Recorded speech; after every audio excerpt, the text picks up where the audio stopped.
Mike Dolson, I'm here. Tom McDonald, Here. Jennifer Finley, Here. Jim Molitor, Carol Langford, Danielle Matt, Bing Matt, James Steele Jr., Oh, yeah. Martin Charlo, Present. Len Titi, Lanice Trahan. Thank you, Jennifer. Can we start off with a prayer with James? Could you give us a prayer this morning, please?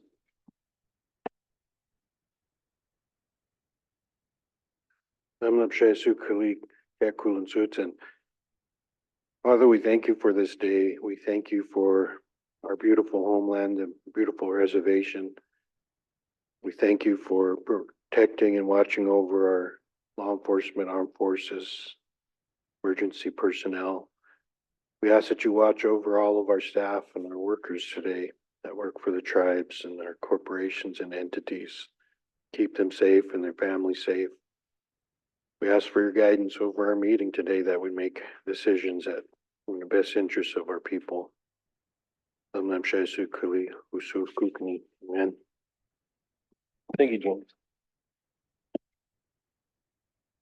Now we have minutes from April 25th. Look at those, please.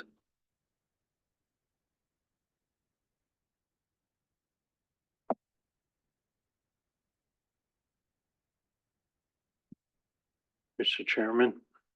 Go ahead, James. Thank you, Mr. Chairman. I sent Abby my change on page 3 of 8 at the bottom. James Steele Jr. requested that the name of the Kerr substation be changed to, I put the new name of the dam. So they said they'll work on that. So thank you.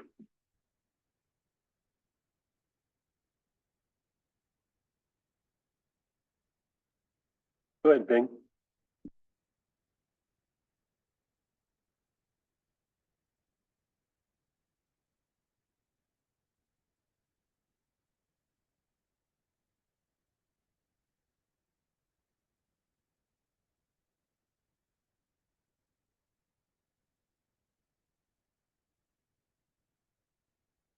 Chair, Yeah, go ahead. on my statement on page 2, we could take out the sentence before the powwow is coming and the work. Or how about I just take that part after SKMM from there to the sentence about the powwow. And I can clean it up and send it to Abby. Thank you, Martin.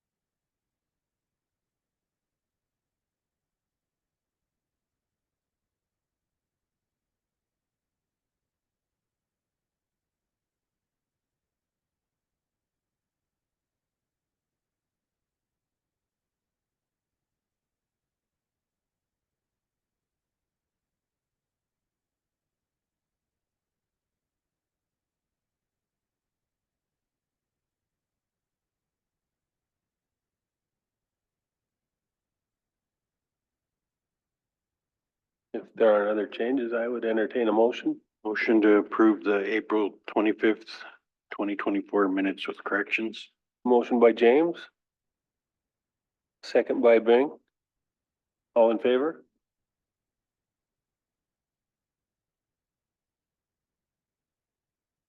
Everybody in favor? Okay. I think I got 8-4 and 2 abstentions. Abstain Jimmy, abstain Tom. We do have an agenda to look at for April 30th today. Any additions, Tom? Carol?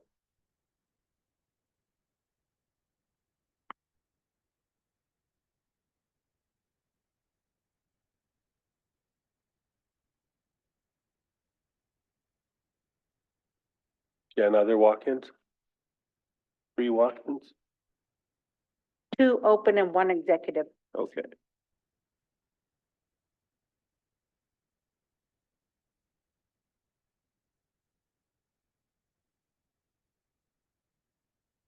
See, yours is open, isn't it, Tom?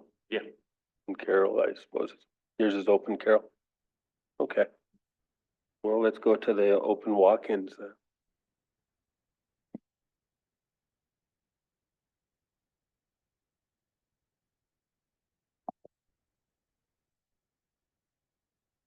Who's our first walk-in, Jen? We'll go with Jermaine White. Oh, okay. Come on up, Jermaine.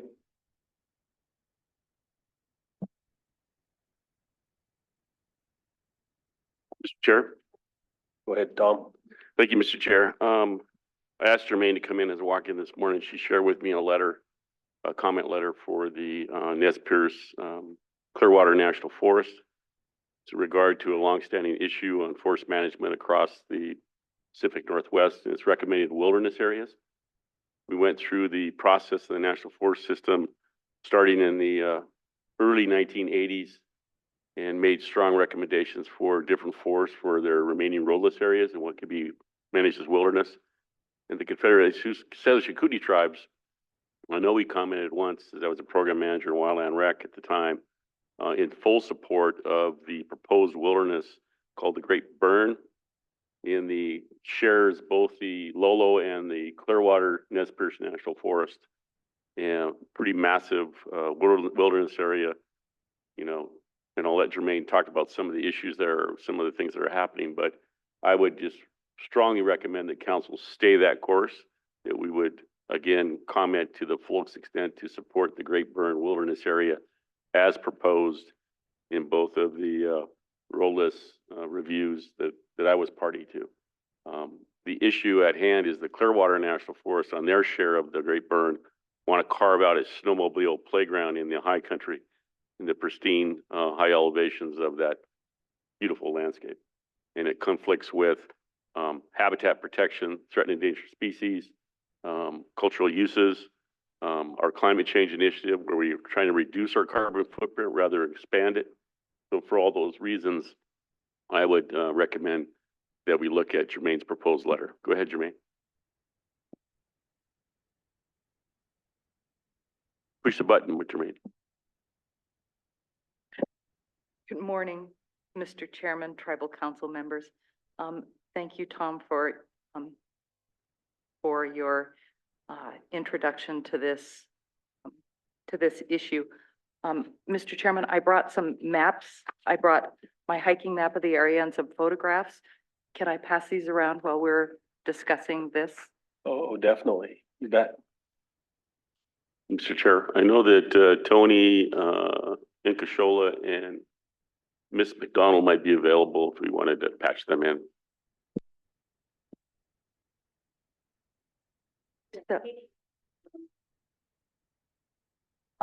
So the comment, I bring this to you today because the comment period closes May 15th. They need to receive comments by that time. And I respectfully submit a proposed draft for you to look at and consider. As Tom said, the Nez Perce Clearwater National Forest, or Nez Clear, as we sometimes refer to it, is developing their forest management plan. The Great Burn is in the Lolo Forest and the Nez Clear. We have a great working relationship with the Lolo Forest. They've consulted with the tribes, they've consulted with the culture committees and the elders. The Nez Clear, not so much. As Tom said, this is an area that's very unique. There are, when I've hiked there, I've seen a number of groups of mountain goats. It's wolverine habitat. It's also an area where it's a large connected landscape. One of the other unique attributes about it is that there's a large population, a large and healthy population of whitebark pine. So for these reasons, and also for the wilderness values that are extraordinarily difficult to repair once they've been injured, I would encourage you to submit comment and oppose the proposed snowmobile use, mechanized vehicles. when I've hiked on trails and there are bicycles flying by, it's, it is a conflict, and it changes the nature of a wilderness area when mechanized vehicles. I've seen increased weeds. I've seen increased trail degradation. There are significant impacts. So I'm submitting this for your this draft letter for your consideration, and I would be happy to answer any questions you might have about either the Great Burn proposed wilderness area, the letter, what the concerns are that I have that that some of you might share or want to ask questions about. Thank you, Jermaine. Yeah. Anybody have questions for Jermaine? Or for Tom, or anything about the letter? It is a stunningly beautiful area. And we're just not making new wilderness. I mean, wilderness is a fragile resource and something I think we're obliged to protect. Go ahead, Tom. Yeah, thank you. I guess, given the just 2 weeks out for the deadline, I would make the motion to approve this as our official comment letter, unless Katie or Tony had the additional comments they wanted to add to the letter. Otherwise, I think it's a really great letter. Mr. Chair. Go ahead. Hi, yeah, I got nothing additional to add to it. Just informational wise, we have engaged with the Nez and Clear Forest, and have requested through the regional tribal liaison office for re-engagement of consultation. There seems to be some sort of mix up in the past here that there was a letter from the tribe sent to defer consultation to Nez Perce. We've asked for a copy of that letter and haven't received it yet. So we've go ahead and asked for re-engagement of consultation directly to the regional and the forest themselves to review this action. We've had a initial meeting with one of the representatives, Zach Peterson, I think was his name, and kind of got a brief update of what they've done, kind of the land management changes, specifically the Hoodoo or the Great Burn area.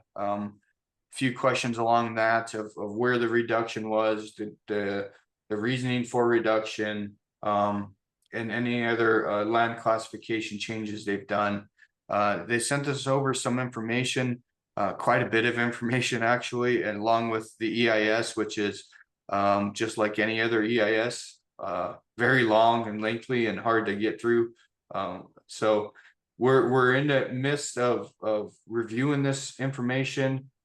We planned on sharing it with Thompson and SQCC and setting up a meeting with them to review it and be able to ask questions and kind of dive into deeper issues that we found within the EIS or the classification changes. They seem to be open to that. Katie did find that the original comment period was in November. January 29th of 2024 was the closed comment period for the record of decision.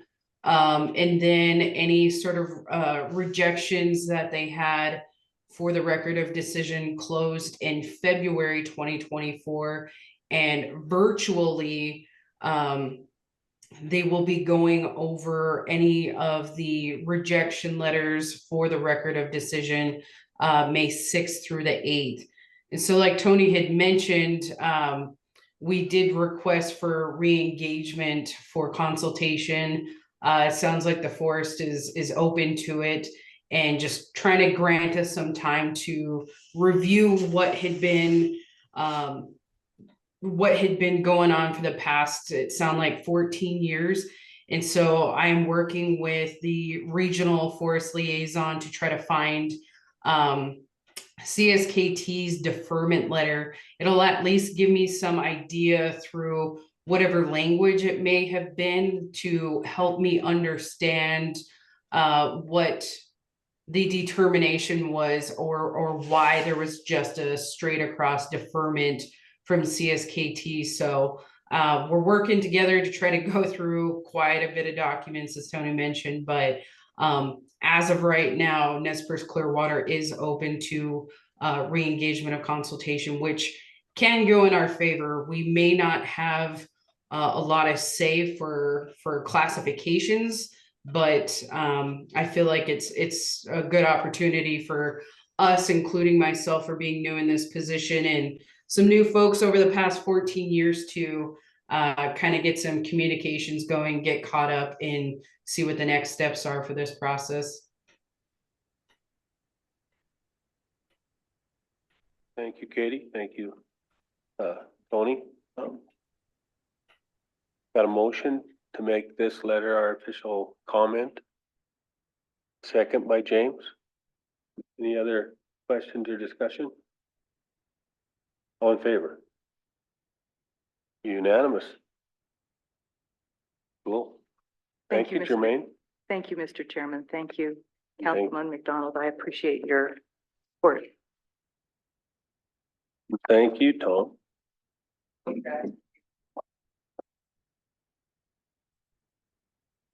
Who gets the letter?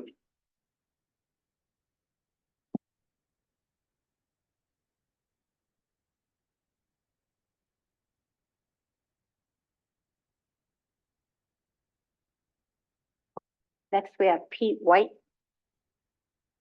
Come on up, Pete. Good morning. Good morning, everyone. So on behalf of the Food Sovereignty Program, Jordan Thompson, and Two Eagle River School, today we are requesting two resolutions, one for us, CSKT government, and one for Two Eagle River School, and also a letter of support for Two Eagle to apply for the Native American Egg Fund grant. Basically, what the Native American Egg Fund is a philanthropic organization, and it's dedicated to supporting Native American farmers, ranchers, and egg communities across the United States, specifically on reservations. It was established as a part of a Keep Seagullville Sac settlement. The NAF really provides grants and resources to address needs within Indian country. This year's grant really focuses on a few initiatives aimed at really targeting agriculture producers, communities, and the applicants who are seeking funding are really looking for business assistance, agriculture education, technical support, and advocacy services. We're applying for the grant to understand what we need within our food system so we can build a sustainable roadmap for food and agriculture initiatives. And really what we're looking at as the tribal government is we're looking at creating needs assessment, developing a strategic plan for food sovereignty, and what that looks like for us as we move forward with agriculture as a stronger point. And then how do we facilitate access to capital for climate smart and regenerative egg practices, which is a really huge thing for our conservation, and within the USDA, there's a lot of dollars floating around for those conservation efforts. And then also, how do we pull all that together? So we really are looking at how we integrate the needs assessment, how we integrate the development of the strategic plan, and then the facilitating access to capital, and how do we put that into one business plan development, and what does that look like? So that's essentially what our ask is from the tribal government. What's unique about this grant, and I'll move on for the Two Eagle River School ask, and Rod wasn't able to make it this morning, so I'll just present a little bit for him. This year, they opened up the grant, so Two Eagle River School meets the eligibility requirement of the NAF grant as a BIE funded school. They're applying for the grant funding to help bolster Native youth interest in agriculture and their mission to grow Native food systems for the support of the next generation with healthy food choices, traditional food production and preservation practices, and also opportunities to explore careers in agriculture. So essentially what they're looking at, and kind of what their goals are with creating their egg club and FFA is they want to expand what they're doing and see what opportunities are out there for them to expand into agriculture and see what's available to them. So is there, I'm open to any questions. I know we've been kind of working on this for a little bit. Go ahead, Tom. Thank you, Mr. Chair. Pete, thank you for putting together a package and submitting. This is one of those things, you know, that we go off and travel, we go to conferences, we bring back information. And so this Native American Ag Fund has a term to it, and it sunsets. It's mitigation for the discriminating practices for farm loan program against minorities, particularly Native Americans. And so they set up this trust fund to be expended, and the date is just a year away or 2 years away. And so they're pleading for people to put in for it. When I met with them at AT&I, we had not, our tribe, one of the few tribes that hadn't submitted anything to date. So that's when I came back and said, hey, Jordan, you know, we need to get something in. And so we got 2 proposals kind of in, so that's just wonderful. I appreciate it, and thank you for getting something in, because I'm fairly sure we're going to get at least one or not both of these. For sure. Yeah. Thank you. Go ahead, Lynn, and then Carol. Thank you, Mr. Chairman and members of the council. Pete, thank you for doing the work to get to apply for this grant.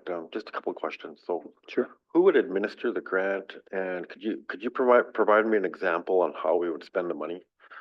Yeah, so the grant would be administered through, and this is one of those questions that I'm kind of the third party on this, so I'm open to a direction. Really, I think that the administration of this grant could be within our portion of the grant could be within food sovereignty or business development, because really what we're asking for is a third party to come in and assess where we're at within the food system and how can we advance it and what is missing. So for example, if we look at our food system and we know that we have community gardens, looking at historical data, does it make sense to try to grow all our crops in one community garden, or does it make sense to separate those crops? So say if carrots grow better in Arlee and lettuce grows better in Ronan, would it make sense for the community gardens to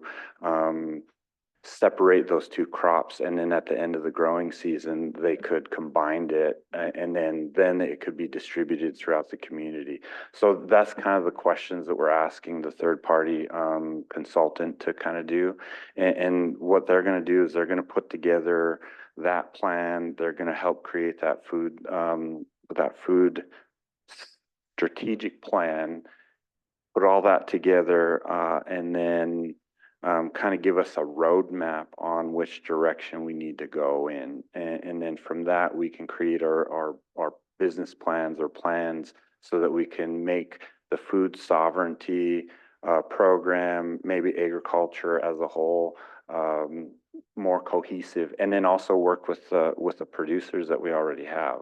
And that was one of the things that in the past is we have our food sovereignty program and we have tribal producers and they're not really communicating, or there's not that bridge to communicate. So what we're hoping this plan facilitates is that roadmap so that the food sovereignty program can work with our local producers a lot more. So we're not outsourcing things, even not even outsourcing to the growers co-ops that we already do. Maybe we make that more localized.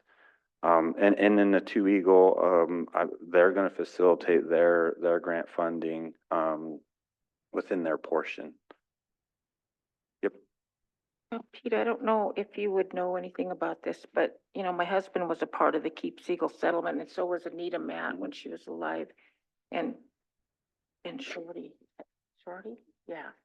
And I was just wondering, is there other initiatives to possibly pay out more funds, or is it just this initiative and, you know, due to the discriminative practices? Oh, no, that's a good question. So, at the moment, the Keep Siegel settlement was early 90s, 80s, 90s, and that was something that settled and was paid out. And then a portion of it was put into the NAF program to, you know, I mean, obviously for grants and whatnot to bolster agriculture. Right now, they do have a discrimination. I can't remember. It's DFAP is the acronym, Disadvantaged Farmers and Ranchers application. So right now, applications needed to be in before January 13th for that. And what that is it's kind of almost the same thing as the Keep Siegel, the Keep Siegel Sac settlement, to where native farmers and ranchers who worked with the Farm Service Agency or USDA was discriminated against. And so what all the producers had to do was turn in an application showing where they were discriminated against, and you know what their loans were, and there's a potential for a settlement or a loan forgiveness from the federal government, and so January 13th was the deadline to turn in an application, and they're hoping to have a answer for everyone who applied by July of this year. Thank you. Motion by Martin to, Two separate resolutions, and also a letter of support. I've sorry to fail to mention that. So the letter of support is from Tribal Council, co-authored with Food Sovereignty Program, and I believe Dana she just sent it to me, and I forwarded it to Jen just right before I came on. And what the letter of support is basically supporting Two Eagle River School in applying for the grant. My motion will be for the approval of the resolution for the Native American Agriculture Fund, and then the letter of support also. We can do that same. you're doing the Two Eagle or the tribe? Tribe. Second by Tom. Motion by Martin, second by Tom. For the, what is it, the tribal agricultural, Tribal. It's kind of confusing because agricultural fund. there's actually 3 categories that we could submit in, and I mean, two is enough. My first go at grant writing is. All in favor? Unanimous. So now we have Two Eagles application for the same fund. Motion by Martin, second by Tom. All in favor? Unanimous. Thank you, Pete. Yep, thank you. And one thing, it's important to note that we're not competing with Two Eagle River Schools. So the 2 different categories are both up to $200,000 and up to 2 years. So hopefully, if all goes well, we should have 2 awards, one for Two Eagle and one for us. Thank you, Pete. You bet. Carol, how long is your issue?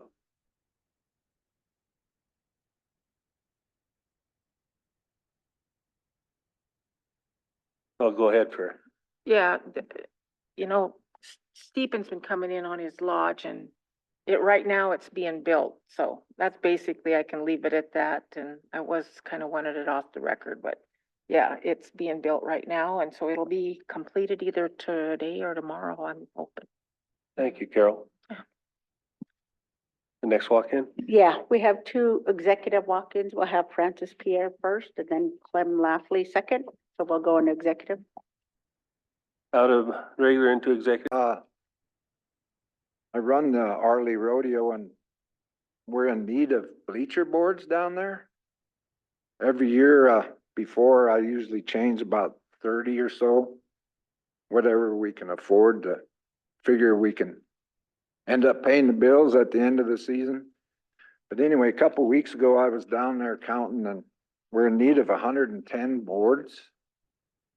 And in the old days, I used to buy the plain boards and just treat them with that Thompson water seal, but that stuff didn't work. So they're all deteriorating also. So I started to go into the treated lumber.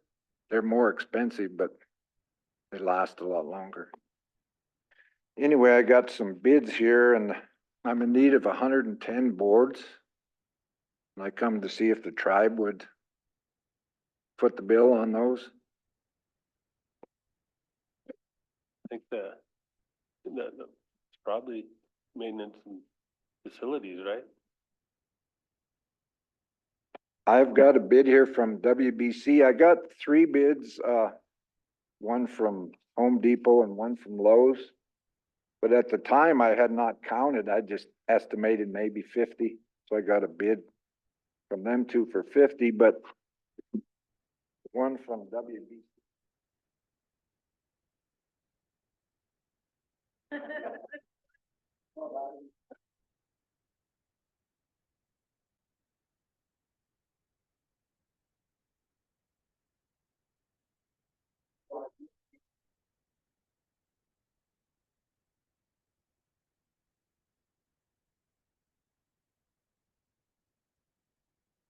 That's what I'm thinking.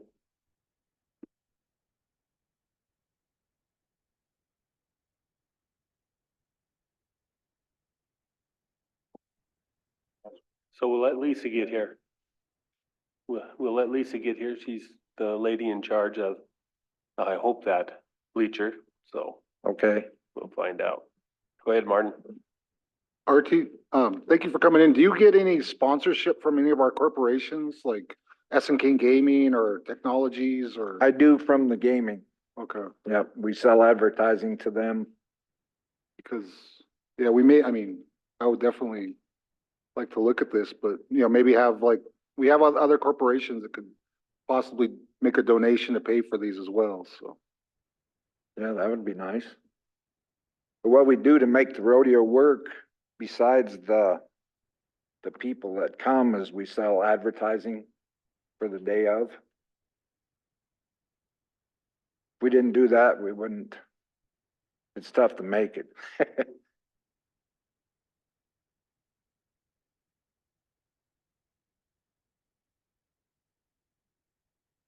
Go ahead, Bing. Thank you, Mr. Chair. Being this is, tribal land and whatnot, and, with tribe built those rodeo grounds there, is there a possibility that we could use our ARPA money for these boards? That I think we'll probably talk about. Lisa. Got a question for you. It's on bleachers at powwow grounds. Arlie, they have a need to repair the bleachers. The rodeo grounds, yeah. We have no allocation for the rodeo grounds. That wasn't part of the plan that was addressed with the powwow committees, just the bleachers at the powwow grounds themselves. I believe Mark, through lands, I believe they leased that property out. Okay. And so she's gonna grab George to see if they have input on that, because we don't have that included in the work plan for the powwow grounds. Carol? It might be a matter of just talking to Greg Spar and finding the money, because I read your notes that you guys are having difficult time having to move money around because of new projects all of a sudden come up and you have to do this and that. So, yeah, I get that. I think Greg might be the person to, if Lance doesn't have the money. Okay. You're back, George. Uh-oh. Be full-time now, huh? Sneaking up on me. We got a request for boards for the bleachers at the rodeo grounds in Arlene. And that is a property Lance takes care of, isn't it? Excuse me, I believe it is. So if I'm, maybe I'm reading into this, but are we asking for tribal lands to assist RT in repairing the bleachers? That's the hope, that we have some avenue somewhere, and Lance is the place to start, so. I'll work with Mark and see what we can do. I don't have the budget information in front of me right now, but I will look toward that end and do anything we can do. I realize this is RT's final hurrah, and I think anything we can do to support him is a good effort. And I really think we got to get this out in the paper and say, come on, everybody, this is, you know, RT's run that for a long time. He's done a good job. He's really worked for the tribes. And I'm not here to lobby for RT or anything. He's just a buddy of mine. Good to hear. Go All ahead, right, we'll Jenna. do what I can. Go ahead, Jenna. So has Arlie expended all of their community funds for community projects? Could any of that money be funneled into this? Community funds in Arlene. Certainly a possibility. But I think they have a skate park. So it'd be interesting to find out. We will.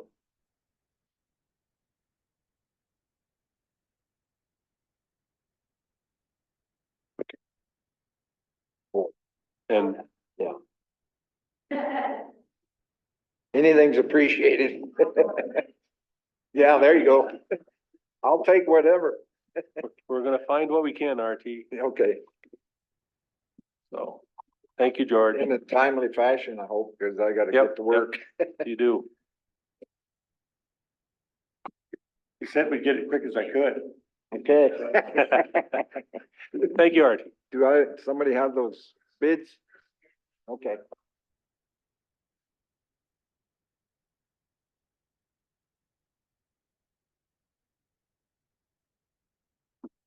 Linda.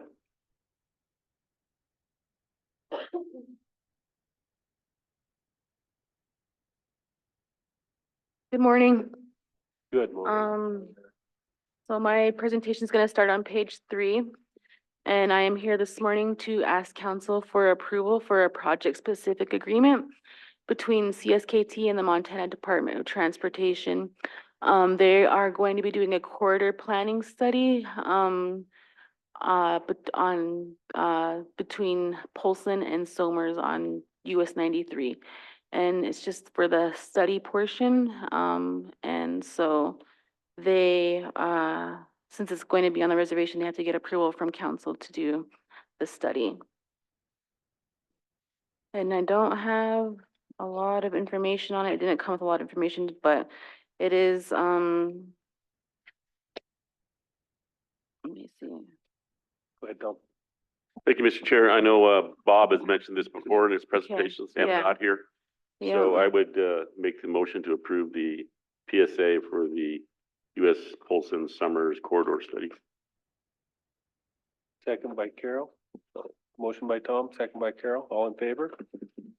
Yeah. Unanimous. All right, I just had to come up and get your signature, Yep. Mike We can do it. Thank you. Lemlunch. Mr. Chairman, I just want to say, Melinda, I appreciate the reports we're getting on, you know, what's going on in the Ronan and that corridor. Thank you. Sherry, you're up. Good morning.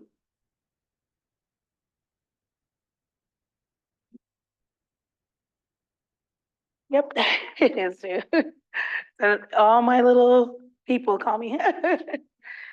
But good morning. Mine's gonna be pretty quick and easy. I'm just requesting approval for fireworks. Oh, sorry, we are on page 6. Request to advertise for the 2024 firework bid packet. Motion by Martin, second by Tom. All in favor? Unanimous. All right. Get the bids Thank out. you. Have a good day, guys. Get the bids out. Thank you, Tara.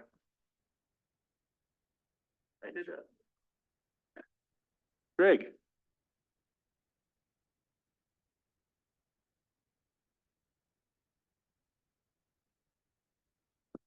Good morning, Morning, council. Greg. Safety of dams issue begins on page 7 of the council packet. And this is a request to modify a project management plan with Bureau of Reclamation.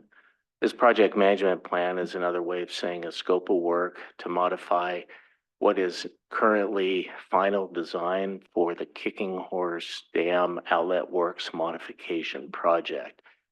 This modification is adding money to Bureau of Reclamation's budget to complete what we call final design to allow project to go out to bid. This dollar value is majorly based on what had been an analysis on looking at an enlarged outlet works to go from around 300 cubic feet per second to about 750 cubic feet per second to help with moving water down to 9 pipe for the Charlotte planning area. This dollar value was fleshed out with Bureau of Reclamation as far as realistic on the efforts that it takes to incorporate changes into this type of final design, and it takes effort. There's also some other analysis that's done to ensure that the enlarged footprint doesn't cause any more problems as far as potential issues with the current state of the design. So this request is to increase the dollar value of the scope of work with reclamation and also extend the delivery date of the final design to what is, I think, late October of 2025, such that we would then come to council with a request to go out to bid with the hope of starting construction in 2026. That construction is expected to last 2 years and be complete in 2028. Go ahead, Tom. Just one question, Greg. So doubling the size of the conveyance volume from 9 pipe to, from Kicking Horse to 9 pipe, what does that do to the channel limitations or the crossing on Highway 93? It's right now, and thank you for that question. Right now, the channel was evaluated in the Charlotte planning area study that Seth Makepeace headed, and that channel can be enlarged to accommodate this larger volume. I believe in the case of what happens at Highway 93, that is something that Seth is aware of and would be part of this analysis to determine how much change there could be, if any, at Highway 93. Go ahead, James. Thank you, Mr. Chairman. Just a comment. You know, I think it'd be, my pie in the sky is that we had some organization, not necessarily your shop, but to give us an analysis of all of these different projects, particularly in this realm, of what that economic impact is upon our economy. I mean, what is this amount of money doing and these projects doing for employment, for that kind of thing? I mean, there's people that are working on this that we know that are non-tribal folks. I mean, that's putting them to work, that's paying taxes, that's all these different things. They're buying things because of the work that they're doing on this particular project and others. And, you know, we constantly get attacked by our naysayers. What if the Indians don't pay taxes, but no, we hire a lot of people that are paying taxes, and we do have tribal members that pay taxes, land taxes anyway. I have family members that have fee property, they pay taxes on that. So, you know, just to kind of, one of my soapboxes that you know, we keep getting blasted for people assume the tribes don't do anything, they don't have any real impact. And part of that is we don't say anything about it. So I'm not focusing you, I'm just on a, I'm just on a soapbox.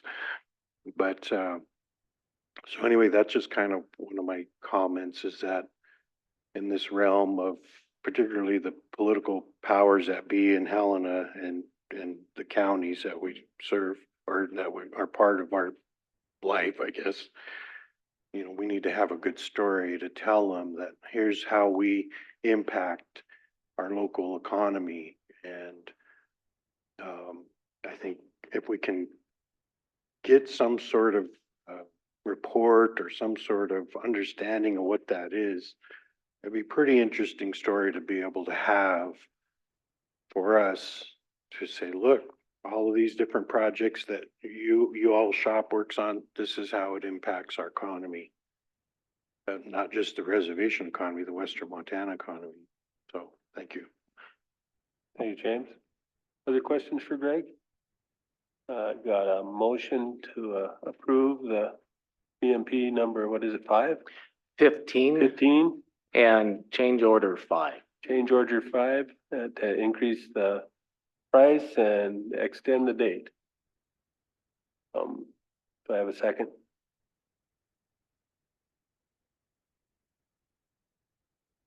Second by Danielle. All in favor? Unanimous. Thank you very much, Council. Thank you, Greg.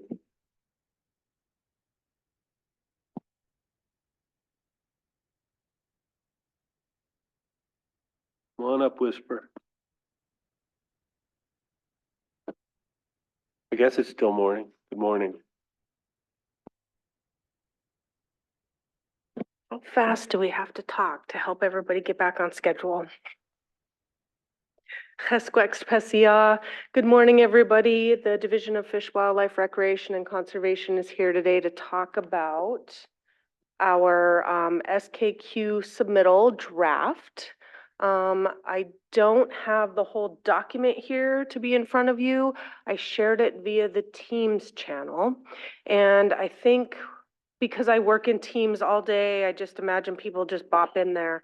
I think next time, and for the final draft, I'll send the link to the folder in that email so you can just quickly click there and get to it instead of tracking it down like I do. So we have our team here today, and I'm going to share a presentation on the computer.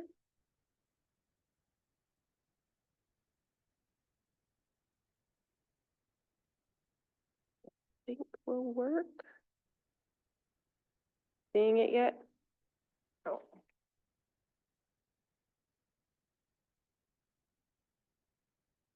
Oh, there it is.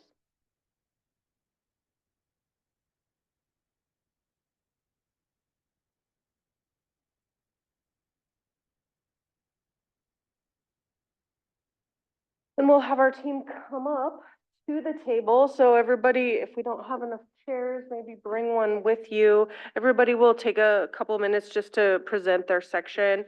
Katie Finley isn't here today, so I'll give her update. But what we're going to do today is go over the presentation that accompanies the draft report. We have a new attorney. She's not new to the group, but she's new to being our attorney for SKQ review. So Chelsea Colwin was the one who was able to go through and provide comments, and we provided you also with our answers to her comments and questions. So those are available as well. And she's online if anybody has any questions. And I think that we'll get started so that we can try to get back on schedule. I'm going to start really quick just with some of our annual budgeting information. This is our FY23 information. That's in the beginning of the report. We work with Amelia Adams and Greg Spar on generating this report every year. On the tables, Native Fish Keepers was able to bring in $145,577 to the efforts. And things are looking good with our accounts there. And then below is our projected end of FY24 account balances, which also aligns with what we've been doing annually. And then this is our budget that's proposed for FY '25. So if you're not familiar with the SKQ report, when we put that out annually, we are reporting on the previous year's work and the year ahead's budget. And so we have to estimate some of these things. What are we going to do next year? What are we going to have partnerships for? What are we going to have additional money for? And so there's really an estimate that we put out. These funds sit within CSKT and roll over and gain interest for us over time. If you're new, we could maybe do some sort of introduction to some of this at some point if you like, since it's been going on for a long time. We've got our budgets there. One of the things that we're looking at doing with the admin budget is the Cultural Waterways Management Plan for the ordinance that was adopted has kind of been one of those things that's been hanging out there. I get a lot of interest. When are we going to write the management plan? And so I thought this year maybe it was prudent to try to put that onto our SKQ budget to hire a contractor to do so. Talking with Les Everett, who has in-depth knowledge of the program, he said it was totally justifiable and recommended David Rockwell for that bid. We were able to contact him and he said that he would be very interested in writing that management plan and setting that up for future management plans for additional cultural waterways that are adopted by the tribes in the future. So my contract in the admin is for David. Yes.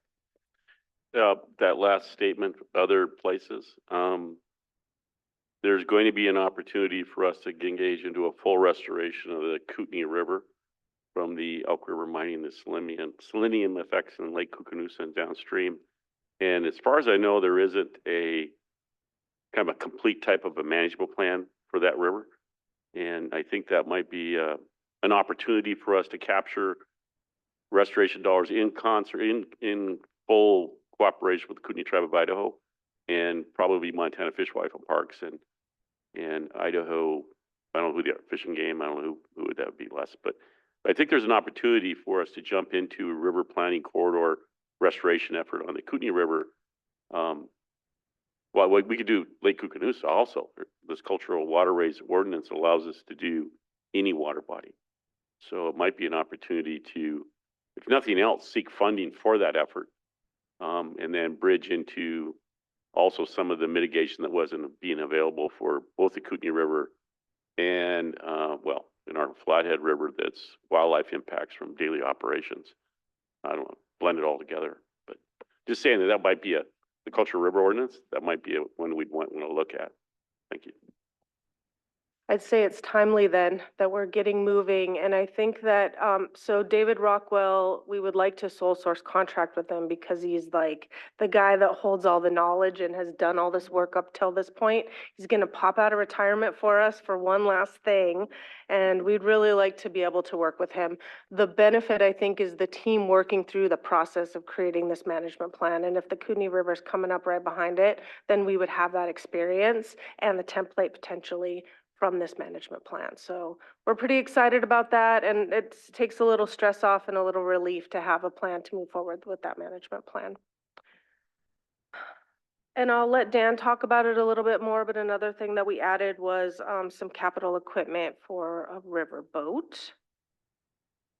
And so I'm going to turn it over to Les Everett to talk about fish management associated with the 24 submittal.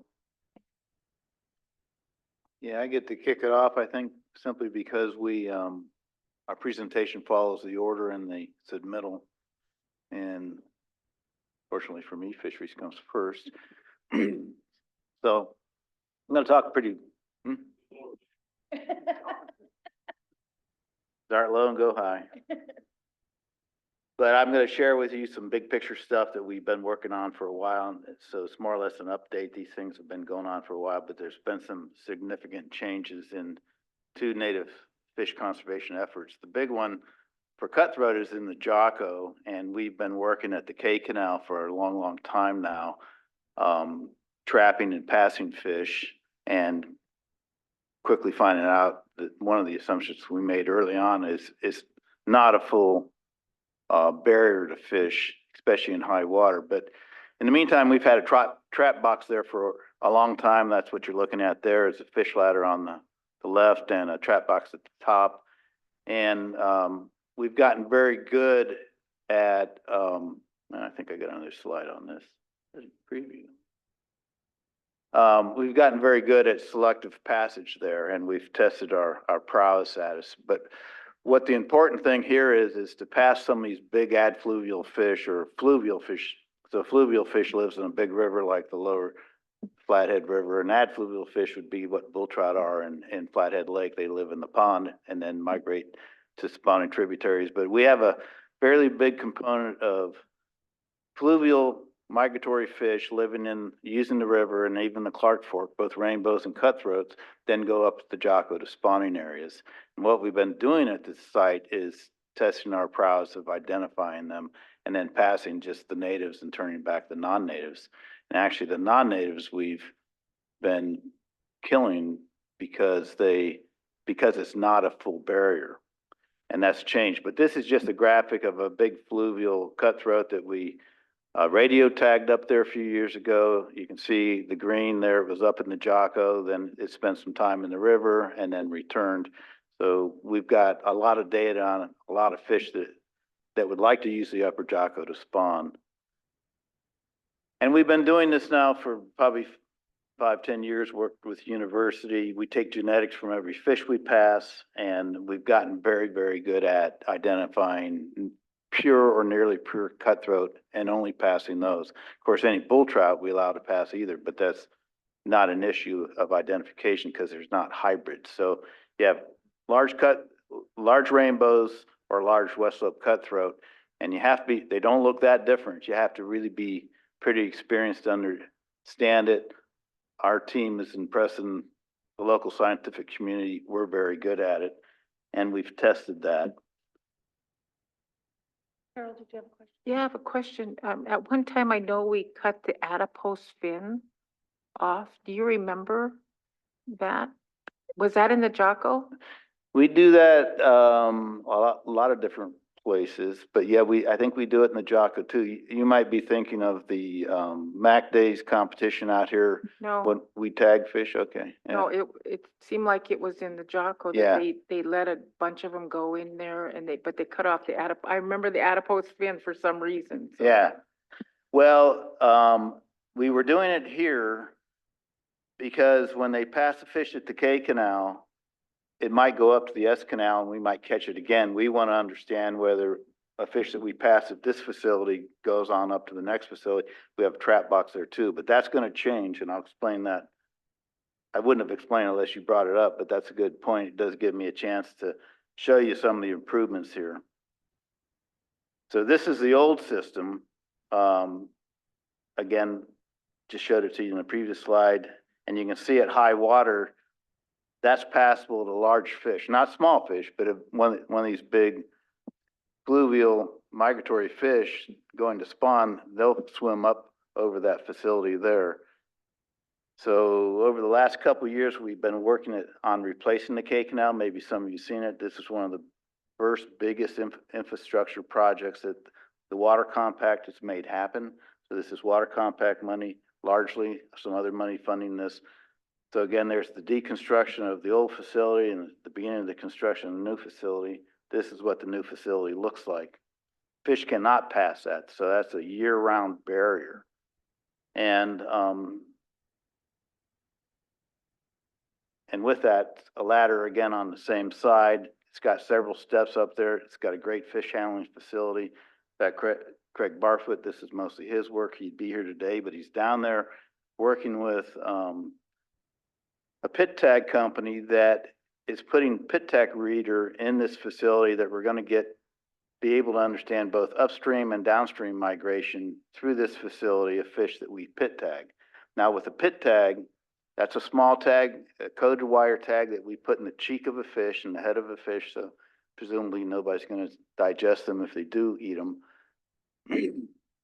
And it's a coded wire, and when it goes through a reader, everyone's an individual, and we have that code. We know whether they've gone up or down. This eliminates the need to clip adipose fins now, because we're going to have individual fish identified through a coated wire in its jaw, and we'll know when it passes up and whether it goes on up the S canal and on up past that. But even more important, now we're going to have downstream migration.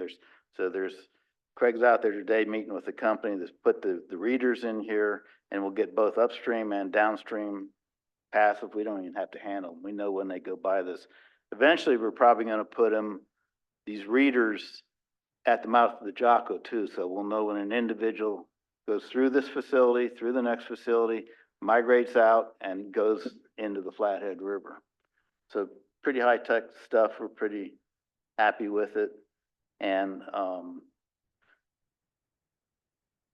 we're able to pass nearly pure fish at this facility and year-round. So it's a barrier year-round. So one last thing that I know Craig's been in and talked to you several times and has been to several district meetings about our interest in doing work at Liberty Creek. Somehow, years ago, well, not bucket biology, but it was biology, rainbow got put into Liberty Creek. It's a hot spot in the upper Jocko. And otherwise, the Jocko would be completely isolated to rainbows now, but we want to go in and remove them. So we'd use chemical called rotenone. It's a natural thing derived from roots. It's commonly used for this purposes. People have been doing this for years. We know what we're doing, and we can probably just eliminate that. But we're gonna have to do it in the fall when people are up there hunting. So we want to get the word out to the membership. There's gonna be helicopters flying around. It's gonna take about 3 days. We put the chemical in throughout the system, and we detox it before it hits the main stem South Fork. So that's coming up next fall, and we'll talk to you again about it and see if there's ways we need to make sure we get this word out to the public so nobody gets surprised and everybody knows it's coming, because we got to do it in the fall, low times, and that's when people are using the South Fork. Go ahead, Len. So Les, help me explain, why would you do that? Why would you want to get rid of a rainbow trout out of a pristine creek like this? Well, they hybridize with the native West Slope cutthroat, and over time you lose your West Slope cutthroat population, or at least it becomes what they call a hybrid swarm. And these pure populations, and this will never be pure again because there's already rainbow genes up there, but it's considered in the profession a conservation population because it's less than 10%. Well, even much less than 10%. It's about 95% pure. And so this hotspot in Liberty Creek is sitting up there pumping rainbows out into the system that would otherwise be pure. Now with our pure barrier at the K Canal and our ability, by the way, I didn't mention, is passing larger migratory West Slope cutthroat up there, they're much more valuable in reproducing than these small. If it wasn't for these migratories, they'd all look almost hand-sized there. So we're increasing the size up there, and the reproductive capacity of these large fish is very valuable. So that one last hot spot's up there, and if we don't take them out, they're just going to keep producing rainbow genes. The poison that you mentioned that you would use, would it just kill the rainbow trout only, or would it kill the whole population? It kills anything with lungs. So amphibians, the bugs, it takes it all out. Now we're going to do assessments there. This has been done, big project that we were kind of in support of in the South Fork of the Flathead River. They did this all over the state, ran it. It was part of BPA. Have we done this before? We have not done this on the reservation before. Nope. The people, BPA is helping with this. I'm presenting this as a SKQ mitigation. On our side, it's SKQ, but the state of Montana has done this a lot, and they did it all through the South Fork a few years ago. They're the experts, and they're coming. We'll be using their crew. They're donating it, their BPA crew down here to help us. And, we're pretty excited about that opportunity because it is pretty complicated stuff. You need to be licensed. We got Okay. one of our guys licensed so we can be part of it, but Just to get a better understanding of how this would work, so we have this huge fish kill, and then so we have birds that are gonna be eating those fish and others and things like that. Yeah, I mean, that's is it not a- gonna- Is it gonna impact them? no. No, you could eat these fish. That's not a problem. It just suffocates their lungs. They basically suffocate to death. The insects respond very quickly. Amphibians respond very quickly. We'll do some surveys on amphibians and stuff like that. But the recovery of, non-targets like that, if you will, is pretty quick. And they're essentially safe to eat. Rotenone was developed in South America by indigenous people that use it to kill fish to eat. So those aren't concerns.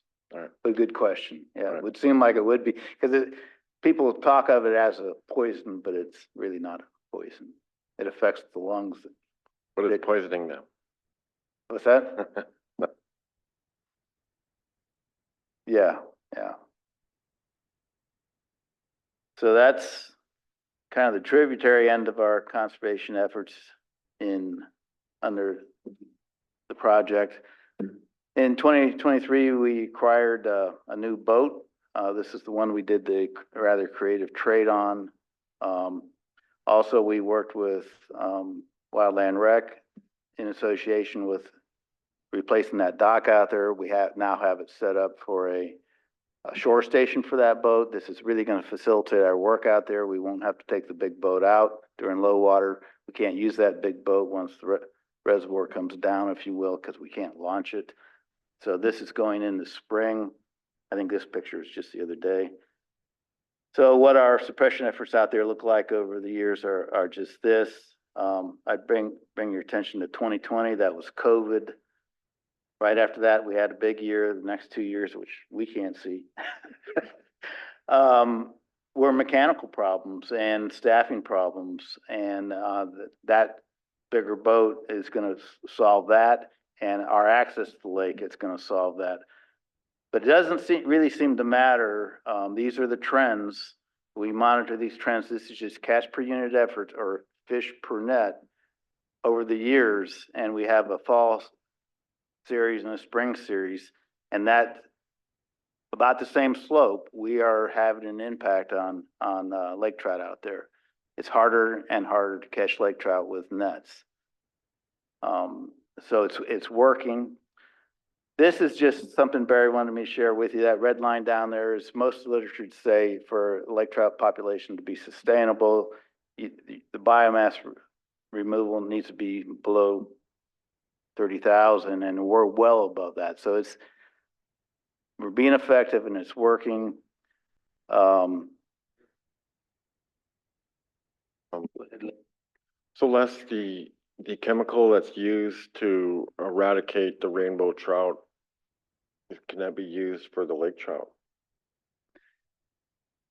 Not in this situation. It's just too big. It's pretty expensive. This project's going to be pretty expensive, but Flathead Lake would be too big. It would kill them if you could get enough chemical out there. But again, there'd be too much incidental take of everything. It takes everything. So you couldn't use it there. We're considering using it on Upper Dry Fork, for example. It's just full bullhead and stunted pike, and it has a tributary feeding it that has cutthroat in it. You could do it in situations like that. We'll probably do it at Kicking Horse when the dam reduces it to kill everything and get a fresh start, and we should talk a little bit about Kicking Horse at the end, if we have time at the end of the project here, about the derby there.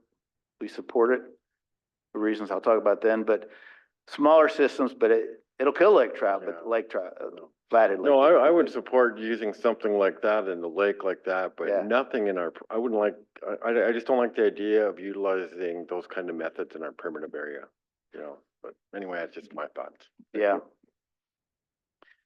Yeah, and I get it. In the long run, it'll be worth it. Here's some results from just the spawning tributary and the North Fork of the Jocko. In 2021, or 2001 and 2, went to 0 here. we believe this is a response to our efforts in Flathead Lake of lake trout reduction. So there's some indication that we're being successful even in native trout. Get a lot of press on this. Barry wanted me to show you this. This is a particularly good article, very concise. If you're interested in going to that journal online, there it is. Get a lot of press. And to wrap it up, Whisper pointed out, we brought in 145,000. We've been growing this every year. This is what gets reported in 2003 in the report is actually 2022 funds, profits from 2022. Actually, 2023, we have that too, but it just, we're sequencing on, we can't put that money in until the next year, so the report shows you 2022. We increased that another $5,000, I believe, in 2023. So that continues to go up, and we're having a hard time keeping up. We're thinking about, again, raising the cost per pound to our customers to slow them down. And Supply and demand. where do most of your fish get sold? They're all sold in Montana, surprisingly, a lot, most of them around Bozeman. They're even on the table in Yellowstone National Park, even though they got a lake trout suppression program in the park that's pretty high profile. They're sinking their fish and we're feeding their customers.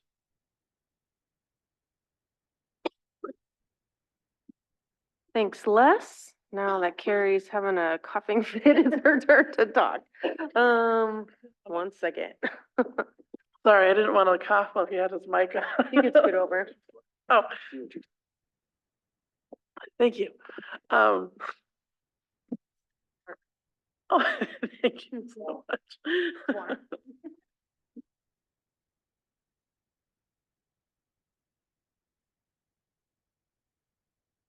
Oh, golly, you get a tickle sometimes. So I will be talking a bit about the wildlife and habitat restoration of our wildlife mitigation properties portion of the SKQ report. So I like to show this graphic here that just gives a big overview of our program's yearly kind of commitments and surveying and all the different things that we're monitoring throughout the year. And then I like to show which proportion of those are covered by the SKQ budget. And so you can see a fair amount of what we do is really directly tied to this report and these efforts. Sorry.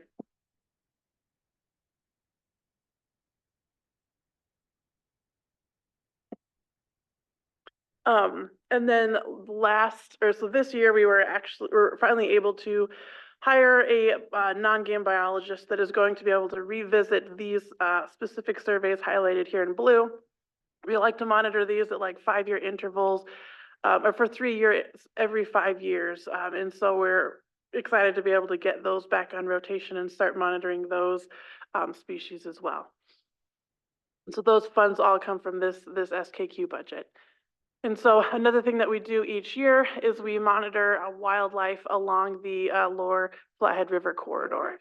And so we do that by contracting with a infrared or a wildlife surveying company that uses infrared imaging and flying to detect animals. And so, oh, my map didn't show up over there, but along that riparian corridor this last year, you can see that we monitored 2 of the 4 wildlife management units along that lower Flathead River corridor. And so we get we get all of that data and kind of log that across the years to monitor trends of wildlife moving along that lower Flathead River. And then I might move this and close it so that it's and so another big part of our program is outreach and education. And so this last year, over various outreach events and working with different schools and doing tours in the field, we gave over 42 presentations to different groups. And during each of these, we're really promoting the importance of habitat restoration and those management techniques that we're using out in the field, and then how we are promoting promoting how to live and coexist with wildlife to kind of reduce those impacts, to those conflicts between human and people. And then, kind of on the right there, you can see an overview of our human wildlife, or our carnivore conflict management. We responded to 59 grizzly bear conflicts last year, in areas surrounding and adjacent to these wildlife mitigation areas that we're doing a lot of habitat restoration on. And so kind of the thought being that we're restoring a lot of this habitat to, conditions that are preferable to wildlife. Wildlife move back in, but then now we also have people living in those areas as well. And so they have come into conflict with wildlife as wildlife are moving back in. So we use a lot of non-lethal predator control methods. We do a lot of outreach to promote these as well. And we also have different programs that are trying to help effectively get these tools into people's hands so that they can use them on their homes, on their ranches, to reduce that conflict. See. And then we continue monitoring species like the trumpeter swan. This is a species that we did restoration efforts on. And so you can see this last year. So we continue to monitor nesting pairs, nesting success, and overall within the reservation, we monitor the different nesting territories and to see whether they're expanding, whether they, are moving through different territories, which territories are active and producing nests. So that we have some that are, vacant for a few years. We can kind of look into that to see what's changed in that system to, prevent nesting there. Yep. And then kind of switching to the habitat restoration side. So we have about 11,000 acres of land that is managed specifically for wildlife habitat. And, you can see some of these planting techniques are becoming very successful and are, producing larger shrubs and trees. So this last year, we focused again on getting a fewer number of overall plants out, but putting a lot more preparation and care into maintaining the health of them throughout the season and the different cycles. And so we got 531 shrubs and trees planted out there. Again, we're doing that really intensive vole and deer control. And then we sprayed about 295 acres for weeds. So a lot of that is trying to combat those invasive weed species that are moving in. We also burned 2 areas when we're burning to promote that grassland and native vegetation or native forb regeneration. Another kind of project, so we reintroduced, I think I go through my maps are not showing up. Maybe, let me see if I can pull it, see if I can send this to back. Yep, okay, I might have to do that for a couple. Oh, no, looks like it's there on the next one. Go back to this. So we reintroduced northern leopard frogs into that gray box there up in the upper left corner of the reservation. And, we have had a really successful reintroduction. They are starting to move into other, tributaries and waterways, but we also have bullfrogs that are moving into that area, which are an invasive species. They're pretty prolific down in the lower Flathead River, and they're sort of moving up that tributary to the left up towards that gray box there. And so you can see these are kind of some of the expansion of those leopard frogs over time. And so they, that blue area is where they were reintroduced, and you can see down to the left and then up on the right side of the highway there that they have expanded really well. And they're even breeding outside of that reintroduction area. But again, we have, those bullfrogs moving into that section. And so that's something that we're really watching close, and we're working. So you can see this section. A few years ago, we detected bullfrogs in the Mission Valley. So it's a separate, we don't know how they got there. Likely it was just transported, via a bucket and put into a pond somehow. And so we have been working with the Montana Conservation Corps and Montana Fish, Wildlife and Parks these last couple of years to really do some focused efforts to eradicate those populations before they really start to spread. I think they've only been identified in a handful or a couple of residential ponds. And so our folks, we've been hiring crews in the summer to help really focus on getting those populations down and eradicated before they really explode. Part of this group as well is we're monitoring that interaction up in that upper gray box. So these folks are also going out and doing kind of those leopard frog surveys to see where the interaction of bullfrogs and leopard frogs are occurring, so we can kind of get a sense on that front as they start intersecting up there. Yep. What kind of damage do they cause? Bullfrogs are invasive species, and they're very, very predaceous. They eat birds, they eat native fish, they eat native frogs. They will eat anything they can fit their mouths around. And so they do quite a bit of damage to native populations of frogs, fish, snakes, birds, all those different species. So they have a pretty big impact. And yeah. They'll have multiple turtles in their bellies. Mhm. And so that's why in our regulation changes earlier this year, we do have a lot of people ask about bullfrog gigging, or, you know, taking and hunting bullfrog, or not hunting, but yeah, I guess hunting bullfrogs. And so, you know, that was one thing that, yes, we are trying to eradicate them. And so we wanted to just make it clear in the regulations that people are allowed to remove them if they see them.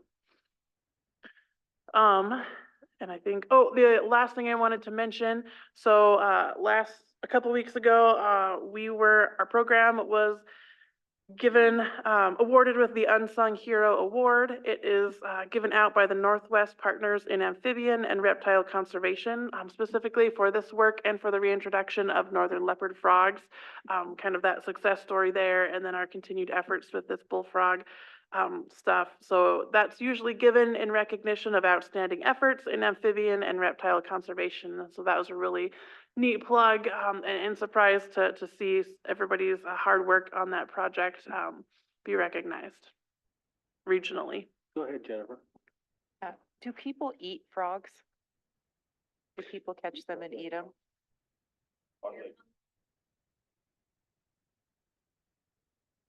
Henry Rowe, movie. Yeah, les Français, manger. Frog.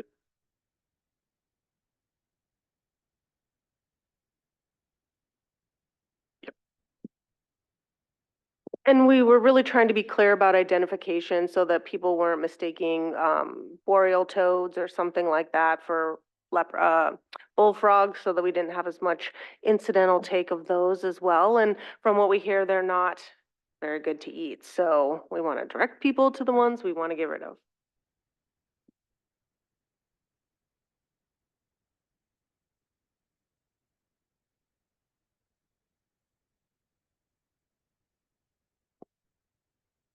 Hello, everyone. Here to talk about wildland recreation and our projects over this last year. In the pictures you see here, these are both taken at the tribal only park, Big Crane Park here in Poulsen. This is one of the 7 lake access sites that we maintain. It's a lot of mowing and weed whacking and brush removal, a lot of garbage removal, as well as pumping all the vaulted toilets that are all over the reservation. Future project potentially this year, teaming up with the Environmental Protection Department. They are going to be installing a shower located at Big Crane Park to help reduce the swimmer's itch that is often found in the area. Yeah, this is some massive improvements to Blue Bay Campground, and Les touch base on this a bit. It'll definitely increase the security of the boats out there. We've had a lot of instances in the past of people having their boats snuck on at night. With the new fencing system, it'll keep it a lot more secure, as well as allowing us to keep the dock open throughout the evening to encourage fishing. Especially during MAC days, it's already getting used. And then to have the fisheries section completely secure now is a massive improvement. McCrum Construction has been amazing to work with. Their quality of work is very, very high. We plan on working with them potentially in the future on some other floating dock ideas I've been working with. Here's some other dock work. On the left there, I have Salish Point. There's our recreation crew just finished up redecking and putting on some bumpers, some dock edge. That's a consistent out there. People are pretty rough on those. And then the right here, you can see Joe Santos. This is before the new dock, but just the upkeep on the dock out there at Blue Bay Campground as well.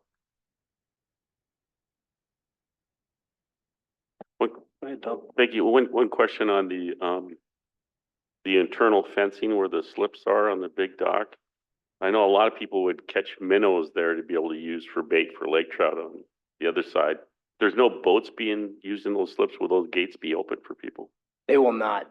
We're planning on keeping them closed off just to really trying to reduce the kids swimming in that area. I know it's been consistent, even with signage and stuff. It's just so dangerous.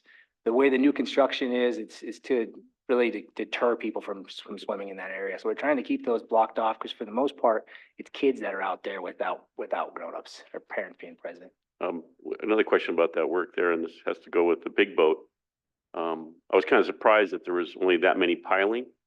So as far as the weight of the boat and the footing required for those pilings to hold that boat up, I mean, that was much smaller than I anticipated. I don't know if that's maybe a problem for you in the future. I don't know. I guess that's a fisheries problem. They did those pilings that are out beyond, they're about 20 foot deeper, 20 foot longer, each of them. So I hopefully, I'm no engineer, but But they did have an engineer. yeah. An engineer designed it. Yeah, it's a swag. So they- I tell you right now, it's a swag. We'll get back with them if that doesn't work, and they're the ones that are, engineered the boat lift for the fisheries boat. Oh, I mean, the lift will be no problem. It's just the footing that I would question, but that's all. We were looking at the big boat for the resort. We had bundles pilings. I mean, we had to bundle the pilings together to be able to lift up the boat. But that was probably 8 times heavier than this boat that you guys got. They did shore up that end of the dock as well. The entire extension section has more pilings. And then they have cross braces between them all. And hopefully that would help. In these pictures is some of our river access sites. The one on the right here is the Jocko River Fishing Access Trail. A big kind of challenge over this last year is a lot of illegal dump sites, especially along the river. We've had to clean up a lot of dumps. This Jocko River Fishing Access had a bunch of them. So it is kind of a struggle. The county has been pretty good to work with. If we tell them, it's an illegal dump, they're not charging us for those, but seems to be kind of figuring itself out. But it is too bad to see in a lot of these, pristine locations, a lot of garbage we end up picking up throughout the year and the seasons. Yeah, we have 7 river access sites we maintain throughout the year. This is some of our education and outreach. This is a picture on the left here is from our river honoring, which is fast approaching. This last year, we were talking about backcountry safety, food storage techniques, pack it in, pack it out principles. We also take out the SKC's, Carrie Gunderson, wildland recreation class. We take her down to some river access sites and we show her some of the overuse in certain areas and they do some campground assessments. We also take multiple classes to Schwartz Lake every year and give them kind of rundown on backcountry safety and the history of the wilderness. Last year, we helped participate mostly in the site cleanup for the Kicking Horse Fishing Derby. And this year, we had hoped to do it again and incorporate our Mission Mountain Youth Crew. They're going to help put it on this year. And then the youth crew that's with Wildland Recreation to help put it on as well. Oh, and on the right, this is our kiosk. We have about 5 of these spread out throughout the reservation to encourage people to bring these on the river or the lake, little cleanup bags. And they've been a big hit. We go through dozens and dozens of these. And that's in coordination with Flathead Rivers, that's kind of centered up in Kalispell, and we were able to pay a small fee and get our logo put on the bags. They're in a couple of areas and everybody who has them said the bags are going pretty quick. We asked the game wardens, are you just seeing them thrown away as trash? But we think people are actually using them to pick up garbage and take, and they're a reusable bag. And the last one here is just some updates to Blue Bay. We did finish the construction of our playground out there. Turned out pretty amazing. I don't know if it's Transformers themed or what they got going on there. But this was donated to us from Property and Supply. I guess it was leftovers from a past program. Since then, we've removed all the rocks. We have a barrier and we're working with Mission Power, Valley Power, to bring in a bunch of chip, to donate chip for that area. And then on the right, we have our kiosk, borrow and return kiosk. It was in collaboration with the CETO Foundation. And so they can use, while they're at the campground, they have free access to life jackets. And they're all sizes. And that's been working really well. People have been really honest, actually, so it's good to see. Yeah, thank you. Go ahead, Don. Just one question, where are we at with the planning for the, access at MOE or at the Dixon Agency? Well, we're working with Dewar, actually, and they think that potentially with the boat launch specifically and the road access in there, that it would work as a mitigation project from some of the loss of fishing access at Kicking Horse and loss of recreation access. So we're just getting some quotes together, and we met up with some environmental consultants on site, and they think that it would definitely be feasible to put in a boat launch and a road into that area. And then that would be the most, out of everything that we had proposed for that area. I know, Martin, you took place at a lot of those meetings. That's one of the biggest ones that would help out fisheries, I know tremendously, is to have another boat access point. I know Hoskins Landing, the way it is now, it's very hard to access only certain times a year. So to have another point of access, more emergencies for personnel would be great out there. That's about where we're at there. Thank you. We're continuing to look for other grants to continue work at the post and pole yard reclamation, to maybe still do the projects that were proposed there previously, as well as still trying to do some dynamic beach work at Sailor's Point. But not part of this grant, this funding, just other grants that we're trying to pursue. Sure. Next, I will, yes. Sorry, Elizabeth. Yeah, Mary Rose Morgio approached about a grant, opportunity that possibly could do this in some other areas. And so hopefully we'll get the funding for that to apply and everything, as long as you guys can still run it. I think we can, and we just talked to a grant writer this morning about possibly wrapping in a couple of these different projects into an EPA grant. Right before we came here, we talked with them. So there's the potential that we can put all those together with that EPA grant and Mary Rose and the whole crew and get it off the ground. Grants can be time consuming, and sometimes we have the capacity to do it, and sometimes it's just overwhelming. I'll quickly talk about aquatic invasive species. Our crew is still working hard down in Ravalli as well as in Thompson Falls. We're still capturing as many boats as we can. I just talked to Tom Wolf and Katie yesterday, and our 11th musselfowl boat in the state of Montana was captured yesterday. It's pretty frustrating that people don't respect our area. We're also talking to Shoreline Protection. Tom had seen on Facebook Marketplace, used docks from Lake Mead were being sold in the Bitterroot. And we're pretty concerned about that. Jim Westerman had brought that up previously about boat lifts and other things being sold secondhand, and the fact of where those are originating from and how we're going to keep those out. So there's a lot of challenges. Idaho has indicated that they don't think they have too bad of a problem with the infestation that was found last year. They are going to be treating with copper in the area where the mussels were found around Idaho Falls, I think is the right town, and are going to be doing some monitoring, but we're pretty concerned about the threat now from the west. So upstream infestation is a little less common than downstream, so they're probably going to head west from there, but we're still really trying to bone up on what we're going to do here. Katie's going to be working on an emergency response plan and action plan to bring to council, and yeah, we're just kind of nervous, but also looking at permanent funding for a station in Ravalli. We've been working with the legal team and really trying to advocate for getting some funding for that site in Ravalli and working with our partners, and that's going pretty well. And she received some funding from the BIA to do some more outreach and education and contacts with people at actual boat launches to see if we have holes, to see if people are slipping by us somehow, and trying to keep up on that. And they're continuing to do the muscle walk and communicating with people so that everyone realizes what a danger this is. Question, Mr. Chair. Hey, James. Thank you, Mr. Chairman. Oh. Hey, Whisper, have you all done presentations to the Chamber of Commerce places? Like Polson, Ronan, Missoula, et cetera? Just a thought, if you haven't.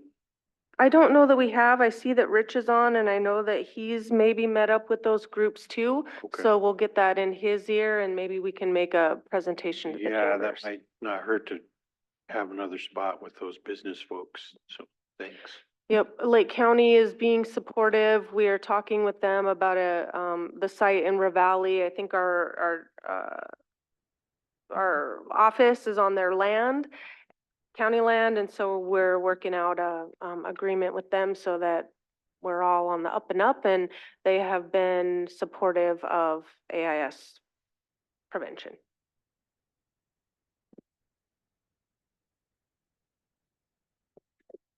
Squex, Pesia, Excuse me, Stephanie, one more. yes, yeah, Sorry. go ahead. Sorry. Maybe come to Mission City Council meeting? That might be a good place. I started going to those meetings, so sorry, that just popped in my head. Thank you. Sounds good. Okay. Hesquex Pesia, Stephanie Gillen, Louis Quest. Good morning, everyone. Stephanie Gillen is my name, and I'm the Information and Education Program Manager for our Natural Resources Program. With my 2023 report, we reached approximately 1,000 students at the river honoring site. This year, we have numbers back, and we have close to 500 students per day scheduled. A little over 900 students, 7 schools on Tuesday and 9 schools on Wednesday. I'd like to thank Miranda Berlin with the Tribal Education Program. She has done an amazing job. She sets up schools for us. Her crews help greet buses, and they help get them organized in which loop that they are going on. Wildland Recreation and our Bison Range management or maintenance staff is very helpful with our setup and tear down, and Wildland Rec is back to presenting. Todd Espinoza on the Espinoza Loop is presenting those 2 days, and then thanking all of our NRD staff for their stations that they run for the 2 days of students. I think last year and this year, we're back up to previous pre-COVID numbers. I know one year I came in and begged council to at least have it because we would have had, this is 4th and 5th grade students, we would have had one set of students that would not have gotten to experience this amazing event. So I think we had 5th graders was all we kind of limited to, just 5th graders.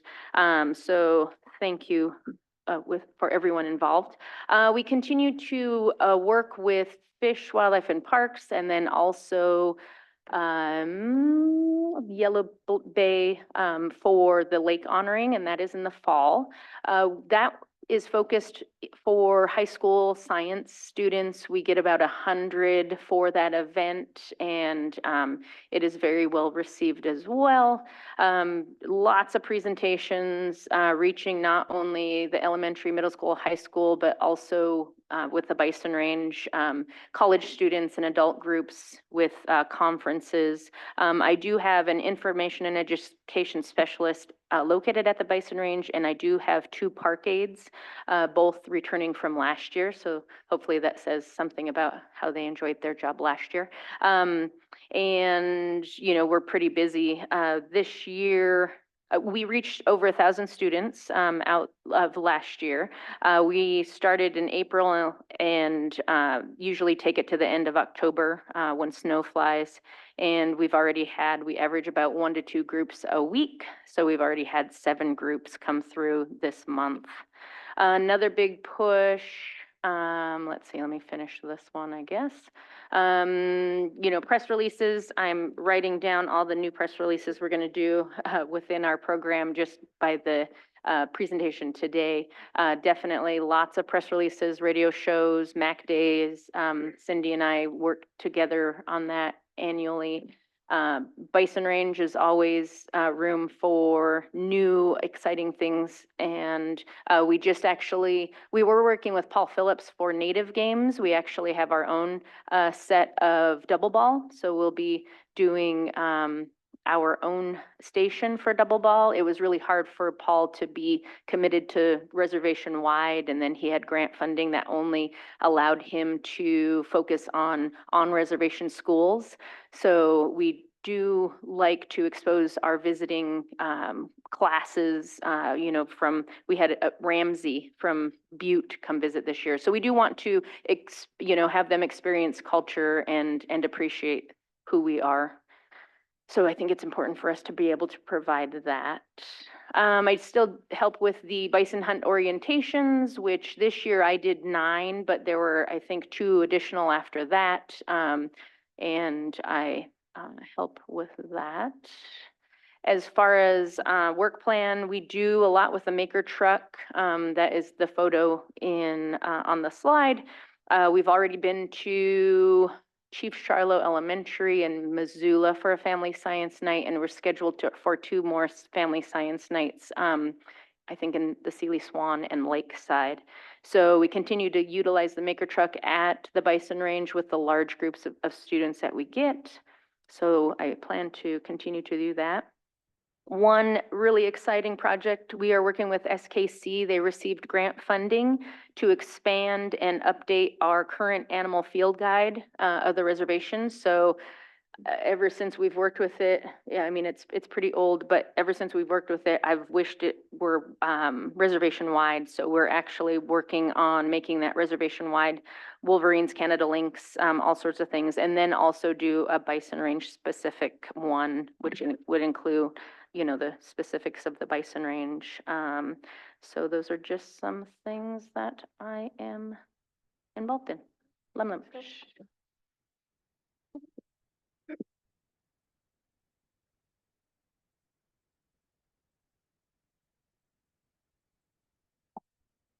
Last good morning.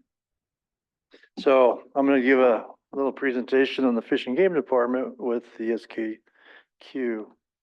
In the picture, you can see former law and order officer Jesse Drennan. He's been up posting signs up in the newly closed and burnt up north area. It's been a hassle to keep signs up on the trees to keep people out from picking mushrooms and other firewood. So we have 2 wardens that are currently funded by SKQ money, but we all share in the patrol of the river and the lake. Part of those patrols also include presentations with school groups, participate with the river honoring and lake honoring as well.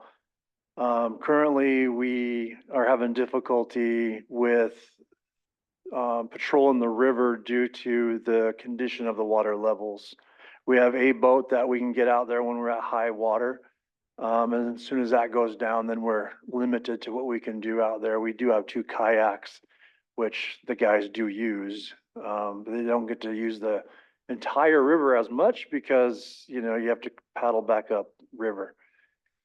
So this year I've got in the SKQ budget request for capital for 1 14-foot, I think, or 16-foot, if I remember right, John boat, so we can get in those backwaters when the water's lower. We have I sent 2 of the wardens to boat safety training last year, Jesse being one of them, and the other one is Steve Raymond. And they continue to continue training with the state, with Fish, Wildlife, and Parks. As they conduct trainings, they invite us along. So with that, we plan on ramping up the patrols on the river throughout the summer. I tasked Jesse and Steve both to have at least one patrol per, 4 patrols per month, every Saturday, to get out there and hit that river harder. And with the authorization of the new boat, that'll make things a lot easier as well. Other than that, it's just basic patrol as normal for our guys. We are finding a lot of people, homeless folks, living along the river. We're finding a lot of garbage and things like that. So when we do find things like that, we coordinate with the wardens in the truck to, if they can get to that spot, to go clean up those areas if we're able to. Some of those spots are just too big to handle, for one warden or two. So we don't clean up all of them, we report them. The other thing, as I mentioned, was we do a lot of presentations to a lot of local schools. We take them on hikes along the river, or the Schwartz Lake is real popular. And every warden is required to participate in that outreach, because we're always shopping for future wardens as well. And that's pretty much it. Aw. That is the end of our presentation. Oh, sorry, Carol, I can see it. Hey, Dan, I appreciate you coming in.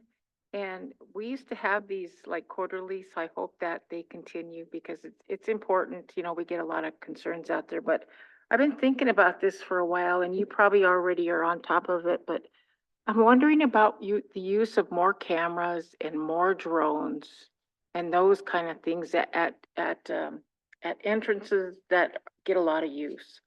And maybe, I'm sure they're out there already, but have we thought about putting a budget item in for maybe working on that? So you're absolutely correct. I am on top of that one. So I had just currently gotten my unmanned aircraft license Good. for drone use. I don't have a drone yet, but that'll soon come to be as well. Another one was Antoine Paul at the Bison Range also got his license as well. So we could utilize that same tech there as well with identifying injured bison or whatever, or just illegal poaching of antlers and things like that. We do utilize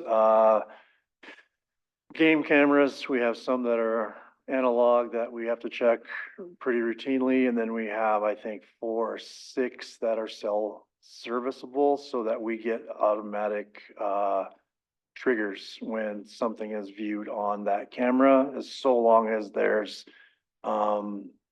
service, cellular service. So in the works, we continue to grow that. We do have other techniques that we utilize too, GPS horns, things like that for poaching in closed areas of antler gatherers. And we just acquired, because of our connection with Fish, Wildlife and Parks, the state warden that was assigned to us had got a new job in Vermont. So we don't have that guy in place right now, but we did just purchase a mechanical deer to catch poaching, spotlighting and things like that. So our investigatory techniques are certainly starting to catch up with the times, and we'll just continue to grow that. And I know a lot of that's involved with money, and if you don't have the money, you can't do it. So anyway, I appreciate that. But I have one question, if it's okay, Mr. Chair, on the drought management plan. And I know this is not it, but I had a concern about, in that document, it talked about serving fish or giving fish away to Flathead Valley. But I was wondering, did it mean the reservation, Mission Valley? Because I think if you use that term, that it's given away in Flathead Valley, but it's not, and it's actually given away here. I don't know if you'll remember that, but it was in there, and I remember hearing it, and I thought, well, I don't know. That seems like I know they give fish away here on the reservation to the bread bank, the bread basket, and the food banks. But I don't know about if you do the same to the Flathead Valley. But it said specifically that fish was given to the Flathead Valley. And I could go back and find that if I had to, I'm sure. Are you saying that's in this submittal or it was in a drought It was management in plan? the middle that I just listened to, and I Okay. didn't get through the whole thing, so it's at the, kind of the beginning, maybe the first 36 pages or whatever. Yeah, we'll look at that. We Yeah. do give to the food sovereignty program and programs here, and then Les is selling a lot. I think some does go to food banks. I'll let him say, but, we'll look and see the terminology used. But it just said Flathead Valley, and I thought, well, that's up there, not here. But I know you do get fish here, so I was just making sure that somebody can't use that while they're saying they give it to us, but they don't, so, yeah. Go ahead, Tom. Thank you, Mr. Chair. Yeah, Carol, I think in the past, our distribution from the anglers program has been from Missoula to Kalispell. It's been off the reservation also. I don't know if that's the current program right now. I think it's mostly just centered on the reservation, to the local food pantries. I don't know that, but I know they did reach out to farther than ours because we saturated the market here. So we went farther to find out because we wanted to go to waste. But that, if it's not relevant anymore, of course, they could make that edit. My question was about the boat, Dan. Is it big enough to shuttle people? I know there's been that issue to move firefighters or emergency response folks. So your River John boat is I'm assuming it's an outboard jet or not, or an inboard jet, or how big is it? What's the payload on it? So I just got that information from SNS Sports. I just copied the same purchase that the state required for their use over east. They don't have the boat on hand, so I don't know the specs of it. I did see, I mean, you could haul probably some equipment, maybe one or two extra people, and that was it, not full crews or anything. I want to say it was 16 foot is all. But it's mainly so we can get back into those back waters that we can't. Yeah, so I assume it's an outboard jet boot? I don't Inboard know. jet? I would have to look. Yeah, I would assume so as well. I Kind of didn't, like mimicking the fisheries electrofishing boat type thing. yeah, I would have to look at it closer. Okay, but you need a jet boot to go into those shallow spots or an inboard jet. And to get back up, yeah. Yeah, I just thought every now and then I know that was an issue. I know that's the issue for the Dixon, having that agency is being able to have access in that area to get to the other side of the river and shuttle transport staff or whatever. So it's a good move. You need that boat. Just hopefully it works for you. If it doesn't, you'll be back. Right. One last announcement, because I was nervous because I haven't been here for a long time. The river honoring is next Monday. We're down to 6 days away. The evening community event starts at 6 p.m. and we do the honoring of the honorees, and then feed the community. So everyone is welcome, and you can even come on the 7th and 8th are when we have the kids, the students, from about 9 a.m. to about 2:30 p.m. So please come check it out if you've never been. Welcome you.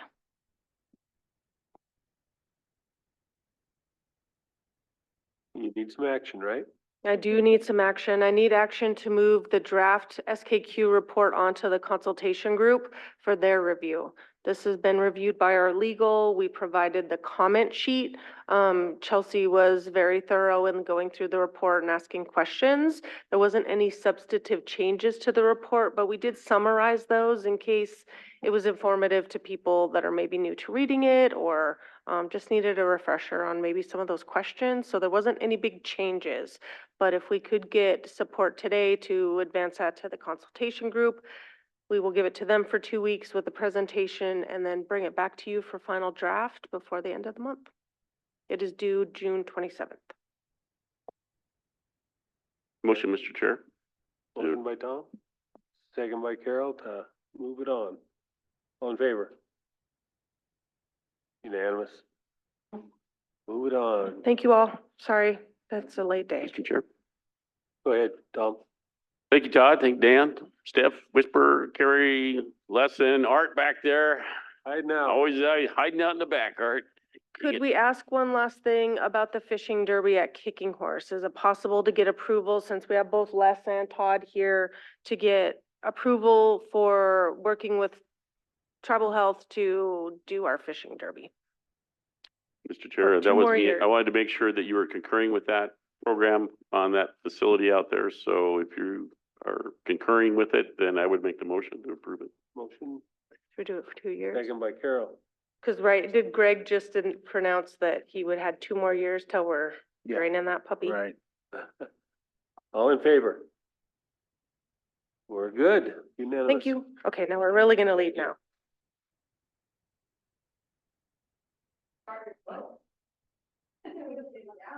Um.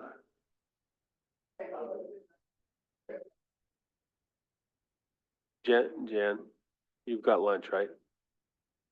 So, we're here for lunch. We're here for lunch. And legal will be up during lunch. We'll take, Oh, Frank's enchilada. we'll take a 5-minute break and then get on with legal. Dan, did you need executive? Okay. It's down and one of the daughters. Tabitha. Her doer, she's an environmental restorationist. And I've got on all that, the advertising. Anybody, the descendant.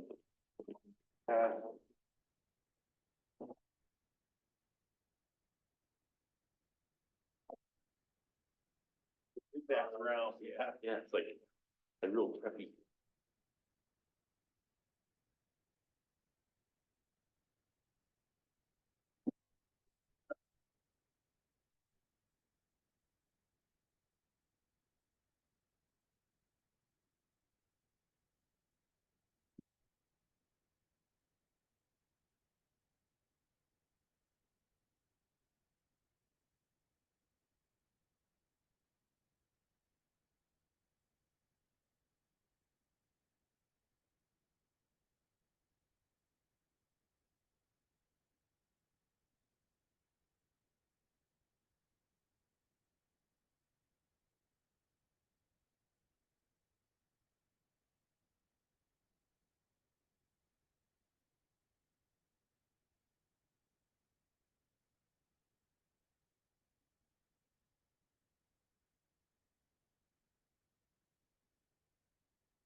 It might go for round 2. There you go. I was talking to a friend last night and they have lost 12 pounds and now I'm challenged. I have to join the, One of my sons lost about 15 in my competition. yeah. Haven't lost anything. Council week.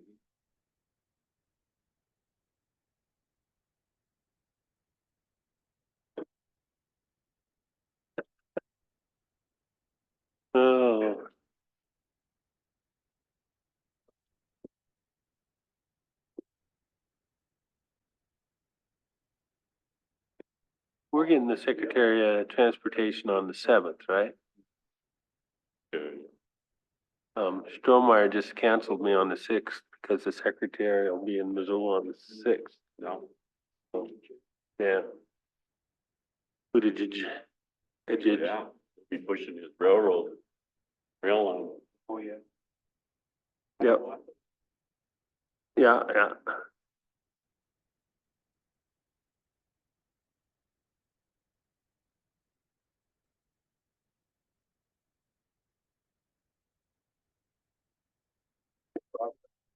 Yeah, Bullfrog guy.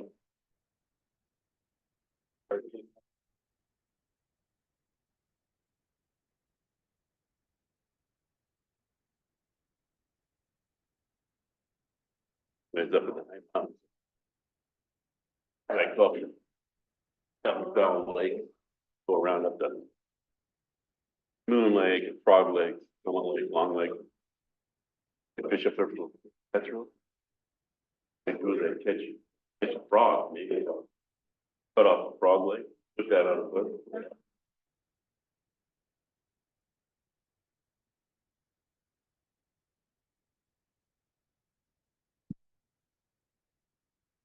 Like, 8-pound frog. yeah, no, not frog. Oh. Cutthroat trout. Oh, Off cutthroat. of lake, Cutthroat. off of a frog lake. He's a frog lake for bait. That's cool. Yeah, they love frogs. That is cool. Big, huge cutthroat up there. They spawn in that. It's just like Upper Basin, beautiful thing up there. No, I haven't. Some are like a big lake, then it tears down into frog lakes, and then there's Long Lake, Tree Lake, or Moon Lake. Series lake, and the fish move in between them all and spawn. Hell of a fishery. That's It's all cool. cutthroat. That is cool. It's lots of bugs. Frog keepers, there we go. Start selling it. That leopard frog reintroduction was really cool. Really cool project. We got them from a Blackfeet tribe and hauled them over. What happened to them on the res? I don't know. Cause they were everywhere. They were everywhere. Everywhere. Don't know. It was, some people related to the loss of the ozone layer. It was something to do with that. And then we've been restoring the ozone layers since then. I had an uncle said he sat next to a guy in a bar who was bragging that he flew around poisoning the frogs on the res. Why? Oh, no. He said he sat in the bar next to a guy that bragged about doing that. Guy like mosquitoes? Frogs eat a lot of bugs. Yeah, they do. They used to chase them all over the ranch. Heck, they would even lay eggs in a puddle. Honeycomb. Frogs.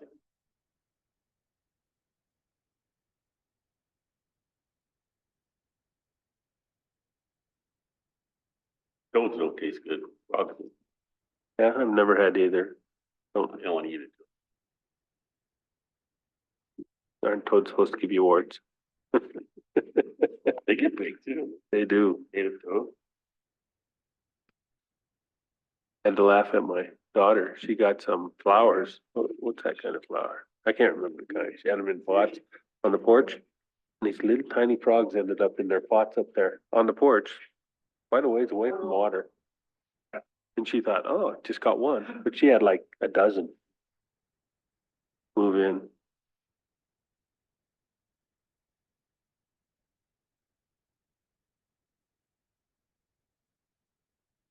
Well, we're all back. I think we're ready, Dan. Go ahead. All right, thanks, Mr. Chairman and council members. So, yeah, got a number of issues to get through. Our first one will be an open session.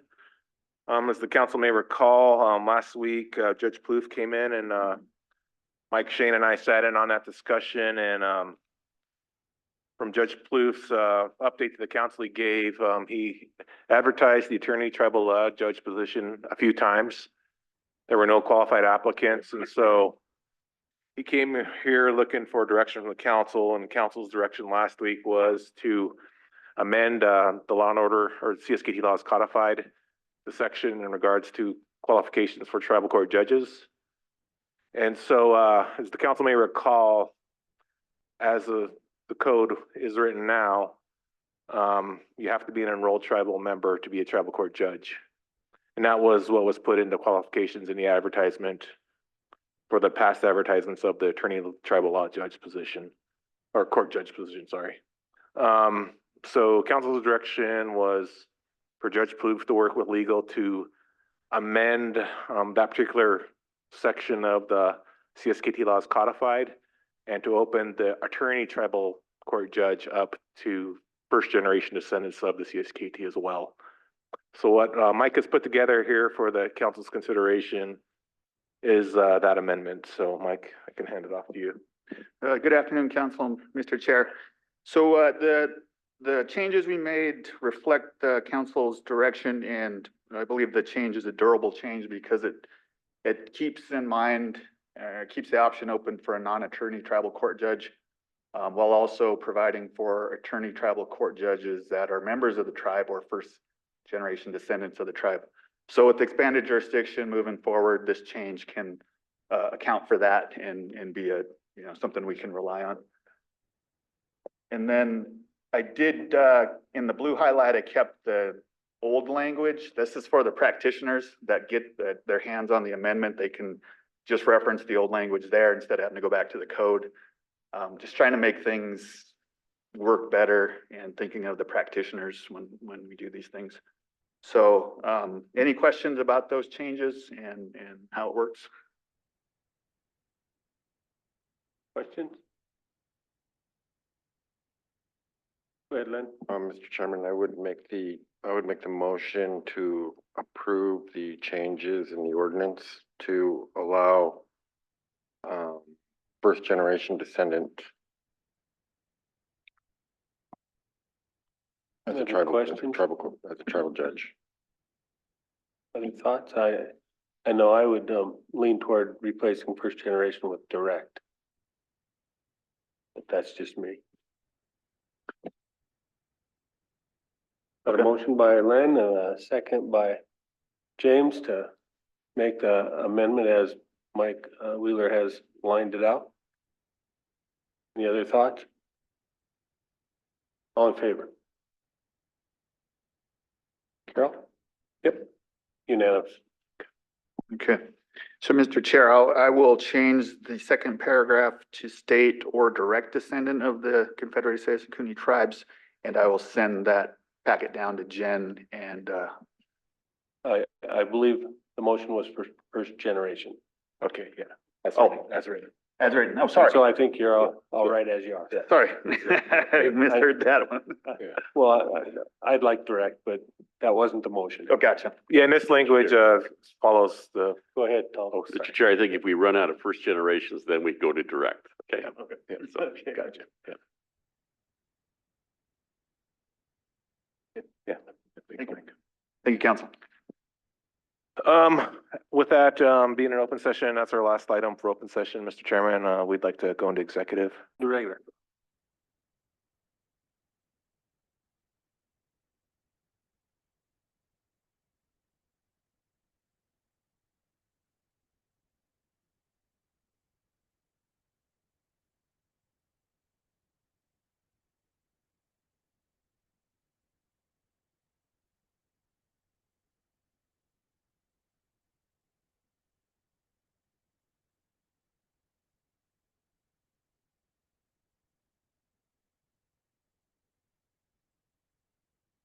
Good afternoon, Jeannie, you're up.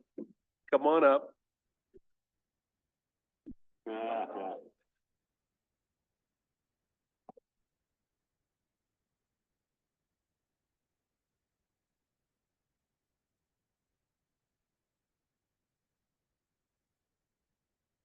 Get your mic going there, Jeannie, please.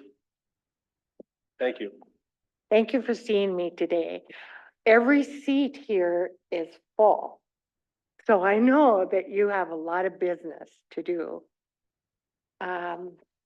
Today I'm here. I'm here on behalf of Head Start and Early Head Start. I'd like you to know that our powwow is Friday. And please come. It's at the Ronan Event Center because they cook for us. And I have a couple exciting things that I just want to tell you about before you make me be quiet. One of them is that I have hired Marquise Askin. And Marquise has been through the Kootenai Apprentice Program. He's studied for 4 years. And he is now our Kootenai language specialist. So, and he just jumped in. I'm telling you, the water didn't seem deep to him, but he just jumped right in and started working on things for parents and kids. So I have to brag about that. Okay, so today I would like your permission for a couple of things. I'd like your permission to submit our continuation grant application to the Office of Head Start. And we're in year 1 of a 5-year contract, but we have to reapply every time. So I'd like your permission for that, and I have a resolution. I have a resolution to follow that.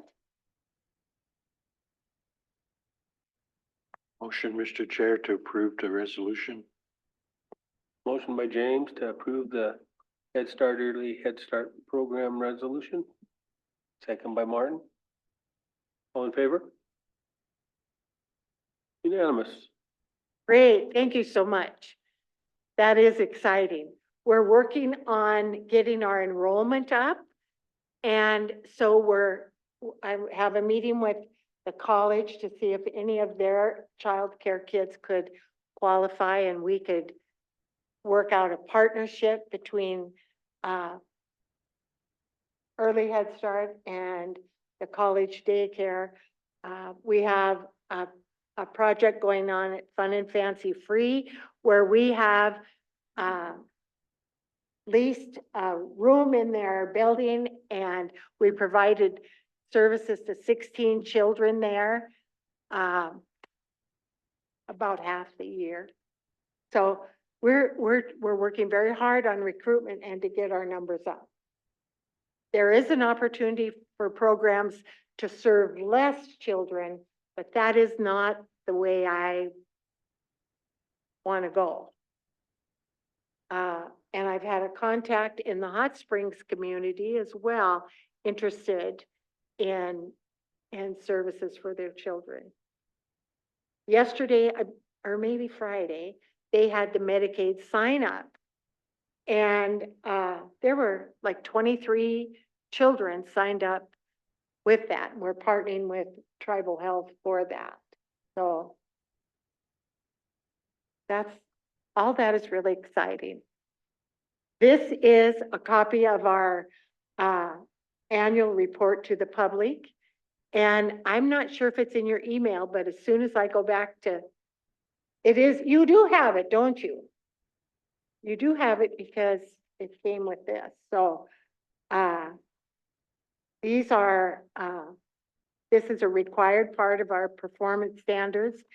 And you might see some children in there that you recognize.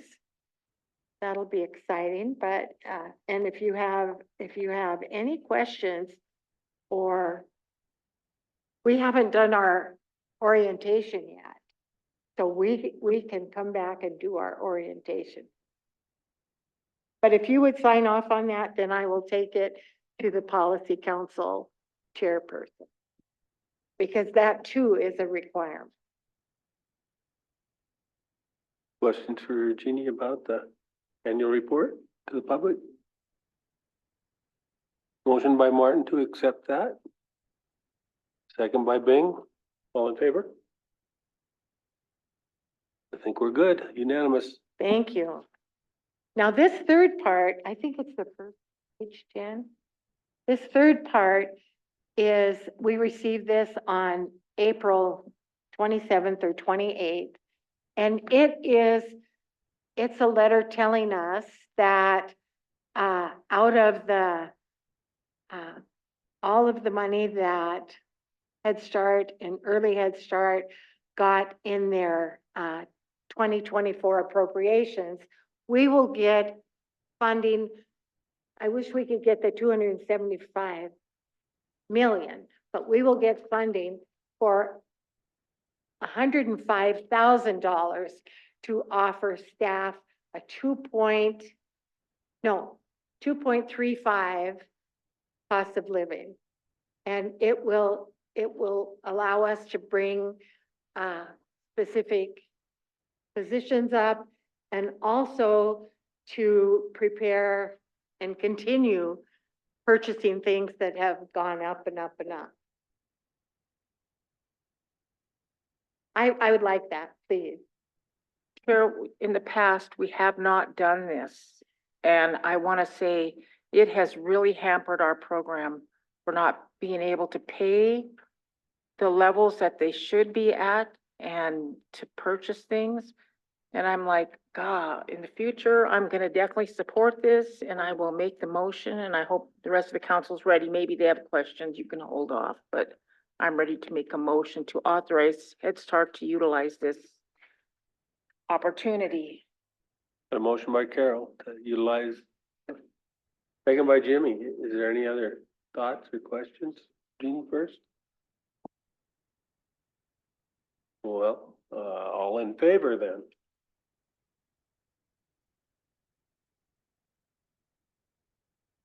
Unanimous. Thank you. This is our only avenue to increase the base funding is through the cost of living. And every program, there's a lot of programs out there. I think that's why our amount doesn't sound so much, but every program gets it. And we also plan on applying for expansion monies and maybe some construction money. Carrie went to Alaska last week and sat in on and she toured some places and she was just full of it by the time she got back, the things that are possible. So that is exciting. Go ahead, Tom. Thank you, Mr. Chair. Before you leave, Jeannie, I want to again congratulate you with Marquise and tell him certainly congratulations from me. I coached him for many years in sports and he's a great individual. I concur with what Len said. Yeah. Good choice. I hope you hang on to him. I hope this cost of living allowance helps you hang on to him and everybody else. Yeah. He's just already just like, and he is marrying a young Salish girl in a few months from the Arley area. And he told me, he said, I said, well, we might want you to do this and this and this. And we're going to send people to the language summit. And he said, well, I know some of both. So his wife works at Three Chiefs and so I am tickled to death and I'm claiming all credit for that. All credit.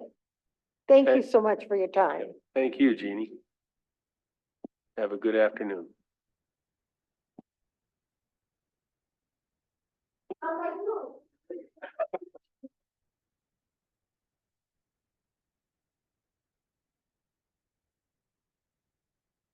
You're up, Teresa. Zach, Drew. Executive? Out of regular into executive. And entertain a motion for choice of option. Jennifer is making the motion to use option number 2. Second by Lynn. All in favor?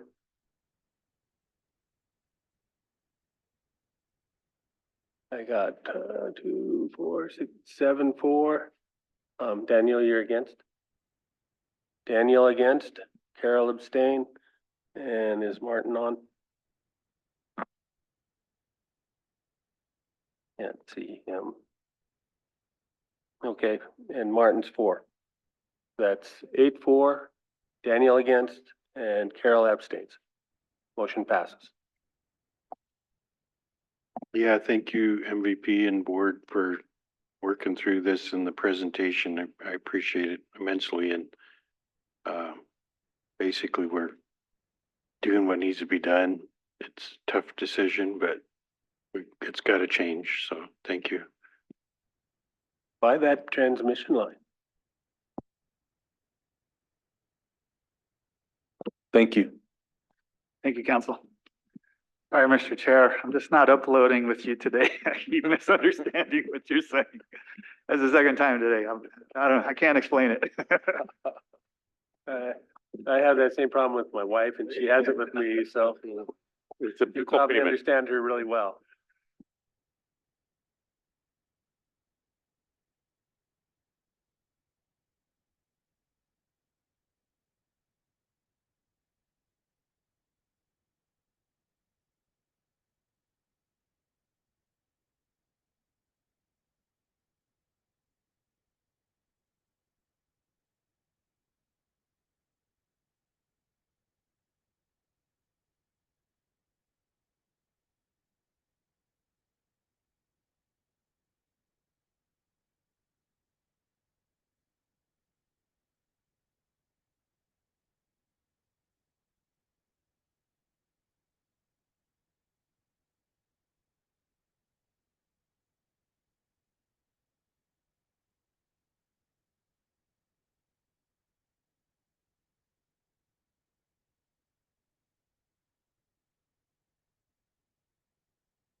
these two that were.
Welcome, ladies.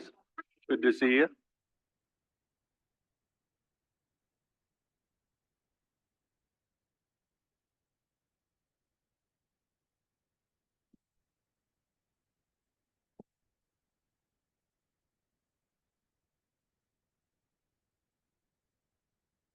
There's a microphone in front of each of you, and you have to push on the little button right where it says talk, and it'll turn it on, so. And you have the floor. You have the floor.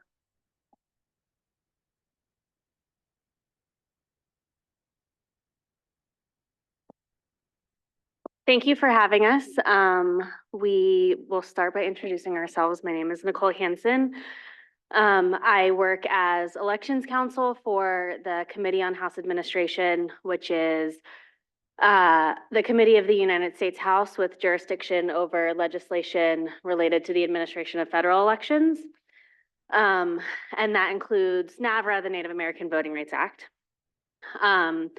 So as a part of that work, we are we're working on a report to detail the history and current state of voting rights for Native peoples in non-tribal, so federal, state, and local elections. The report's going to be released in June to coincide with the 100-year anniversary of the Citizenship Act. So we are traveling, meeting with tribal leaders to hear about voting barriers in their communities, to hear about what Congress can do better. And, you know, all of what we hear will go into the report. So I will also let my colleague Sarah introduce herself. Hi, thank you so much for having us. My name is Sarah Nasta. I serve as Senior Advisor and Director of Outreach for the Committee on House Administration Democratic staff. I have been on the committee for about 5 years now, and I spent the last 4 or so working as elections counsel as well, working on the democracy reform agenda, including the Freedom to Vote Act, the John R. Lewis Voting Rights Advancement Act, and the Native American Voting Rights Act. So thank you so much for having us, and we are really looking forward to hearing from you all about what we can do better and the barriers facing your people. Thank you. Well, thank you, ladies. James, go ahead. Yeah, thank you, Mr. Chairman. Sorry I didn't get to see you yesterday. I had some family things come up, but we appreciate you visiting all of the tribal nations, particularly the ones in Montana, particularly the ones in Montana First District. Some of the things that are barriers, well, just think about an example from my past. I grew up in Arlee. My neighbor was a World War I veteran, full-blood Salish. His name was Joe Inyas, and he served in the United States Army in World War I. He was not a citizen of the United States at the time, you know, and did not become a citizen, of course, until 1924. But he went to war, fought for the United States, even though he wasn't a citizen. And he's not unique in Indian country. There were a lot of Native folks that went and fought for the United States in Europe that were not citizens. You know, then came back. The other part of that story too, which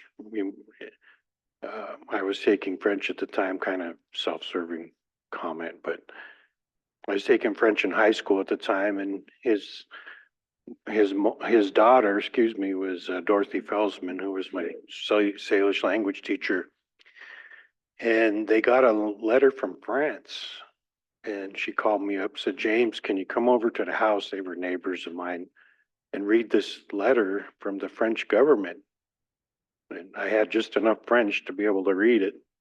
And this is back in the day before fancy cell phones with Google Translate.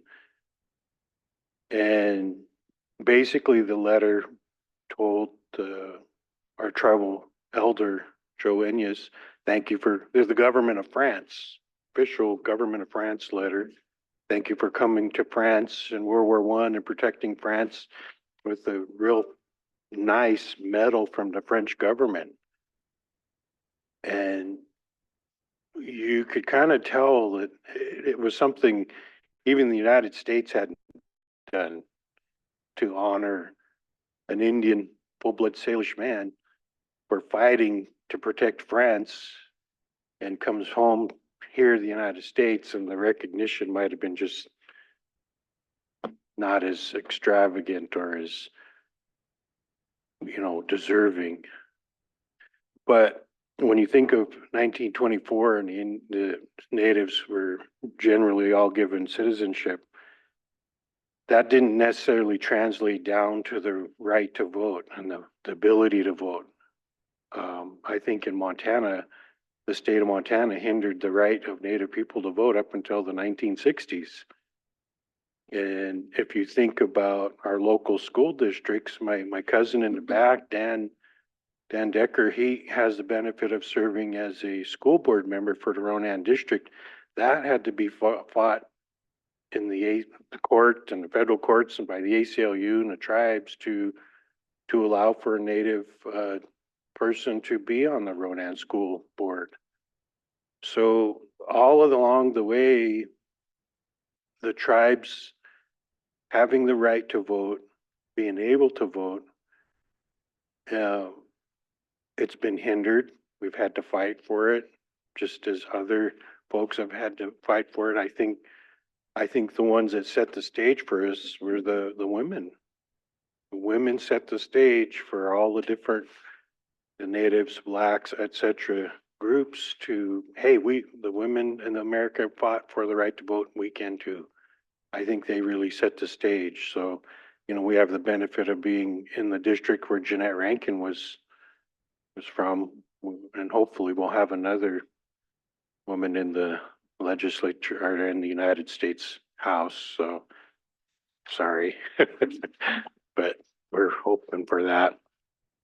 But I think the big thing is having, Native American voting rights improved and then reaffirmed is important. We see the attacks upon Indian people, their access to the right to vote, the ability to access the right to vote in manners that are accommodating to the distances that we have on our reservations. I mean, we have people that, it could be, a number of miles or number of hours to get to a voting location.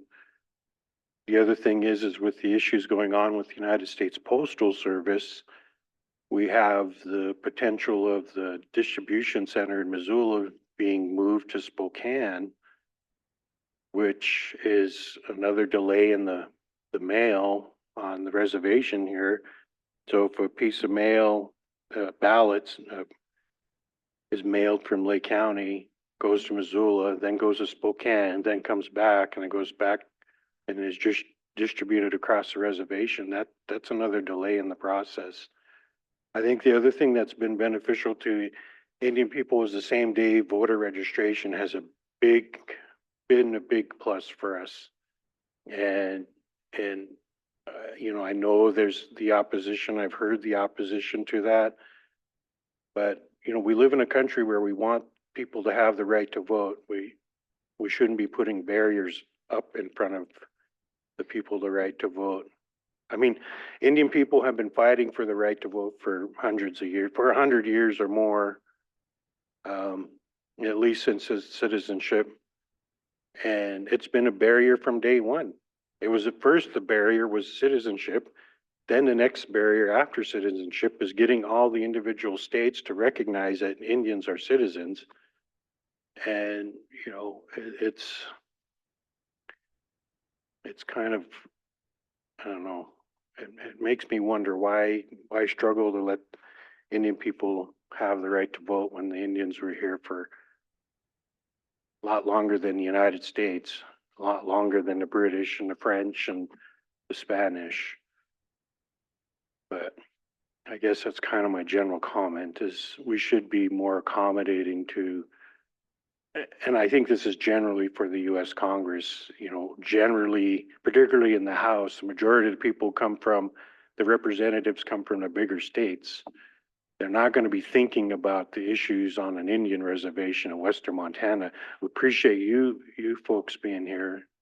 That shows us that, yes, there is a concern for how Native people have the issue with voting. One of the internal things that we have is Indian people kind of have been pushed aside out of the American process so much that why do I vote anyway? You know, why is my vote important? And my answer to those folks is that you had people that gave their lives for Indian people to vote. I think of the women that they were beaten, they were arrested, they were killed. They were Black members of our United States that were arrested, beaten, and killed. Indian people that were arrested, beaten, and killed. What were they doing? They were trying to get the right to vote. And that's been my story to my own family and young relatives and such, that you need to vote because your ancestors ahead of you gave their life for you to have that right to vote. You know, John Lewis was beaten, and I think that should be passed. That will benefit Indian people as well. And it's a shame that it was not passed, but hopefully it will be, and I'm believing it will be. But you think about what those men and women went through in our American history, and it's not a partisan issue. You had Republican people in our past and Democrat people in our past that were beaten and supported John Lewis, supported the right of women to vote. Jeanette Rankin was a Republican by, you know, so I mean, she fought for the right to vote. So anyway, ladies, thank you for coming and my little bit of rambling, but the main point is we appreciate you coming to the Indian reservations to learn about, from our perspective, what are some of those barriers. And I think right now it's, you know, access to vote, to ballot, you know, same day voting, registration and voting, issues that are surrounding IDs, you know, that issue comes up quite often. We had an issue with the state of Montana has passed a law of recognizing tribal IDs, but then you have instances where it may or may not be recognized. You have instances where one county election official is real progressive and helpful to the tribes. And then you might go to the neighboring county that's also on the reservation and the election official might not be as accommodating, dragging their feet, so to speak. They'll throw up the red tape when necessary, or not necessary, but they'll bring up red tape as a barrier. You know, so those kind of things happen all the time. Anyway, thank you, ladies.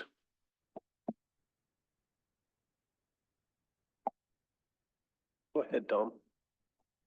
Thank you, Mr. Chair. Nicole and Sarah, thank you for being here today. I just want to, James reminded me of, I used to live in 1982, 83, 84, just about 200 yards from here in a trailer house. And my neighbor was a World War II veteran. And he didn't have a driver's license. But he served in World War II and was on the Bataan Death March. And he had his tongue cut out because they thought he was Navajo code talker. And, but anyway, he was a hero to me. But he he didn't vote because he didn't have a way to get to the polling place. So I provided him a ride while I was his neighbor. And I thought that was really important. So access to voting in Indian country, I think can't be overstated how important that is. And I'm a strong, it was mentioned earlier, by one of my fellow colleagues here, I always support mail ballots. I think that really provides an opportunity for folks to vote. So absentee balloting, mail balloting for Indian country to me is paramount. I wouldn't be able to get any of my children to vote if it wasn't for mail ballots, because they do not want to go to the polling places. They don't like the setting there, they don't like the hassle of it or whatever, but they will vote when it's a mail ballot. And that's easier for me to then also provide that edification on the issues and the candidates and everything, because then they can have something they can study for a while and they can ask me about it. And so I find that even more impressive, because otherwise people go to the ballot in person and they may not know what this is or not educated on it. And so I'm just a strong believer in absentee or mail ballots. I think every election should just be mail ballots. I think it's cheaper. I think it's a better way to go, more efficient. I think you bring in more young people, minorities, and in Indian country, I think the distances, it helps make that more appealing to people to vote. So that's all I have. Thank you. Anybody else?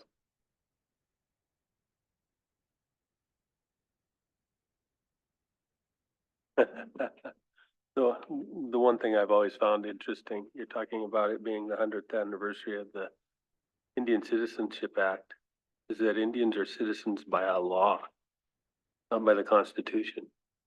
What's it take to change the law? And what power would Indians have if somebody wanted to change that law? Little to none. So we're kind of at the beck and call of the rest of the United States, or even the fact that we are citizens.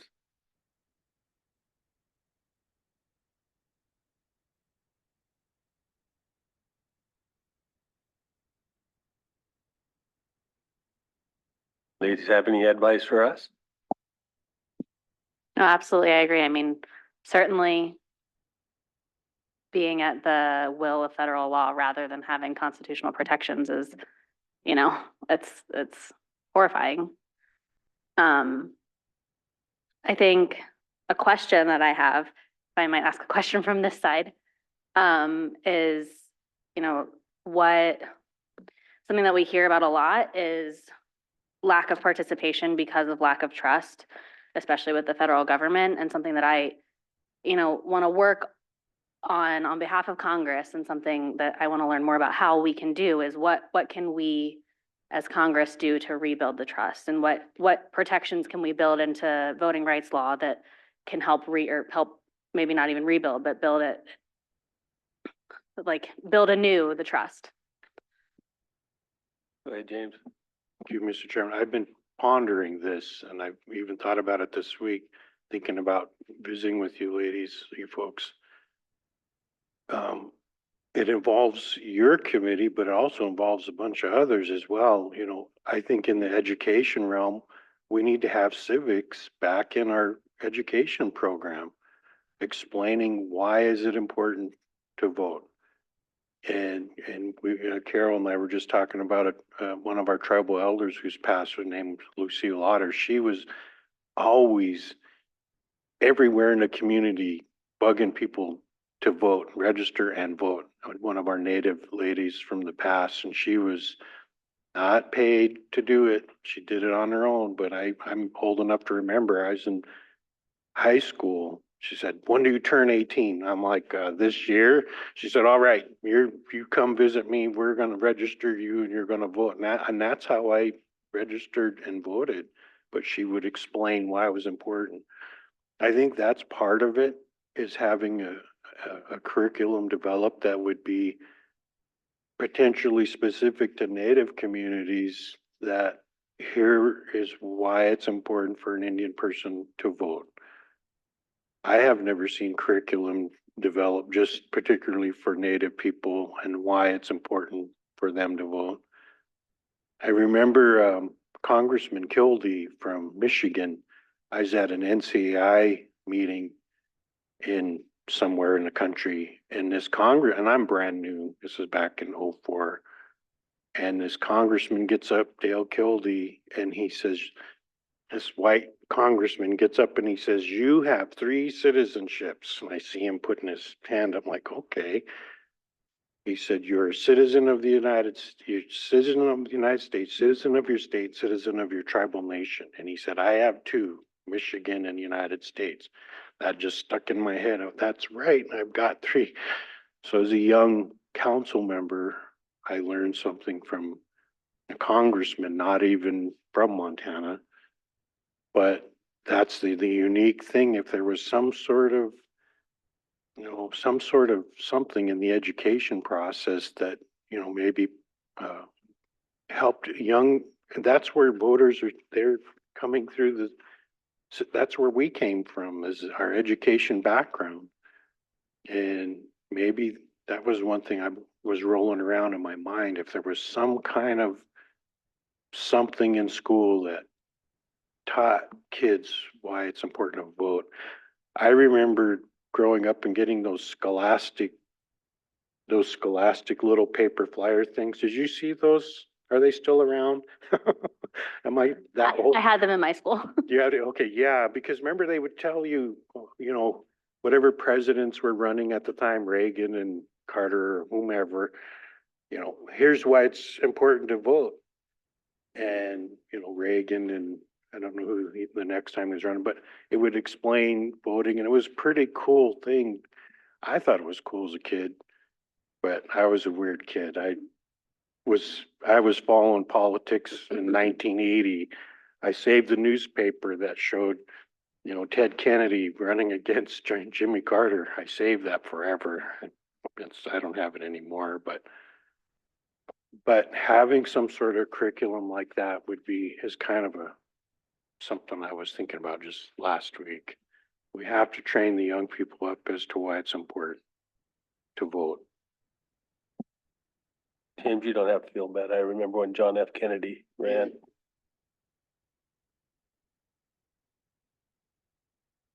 Man, I ran for school board in 1977. Yeah.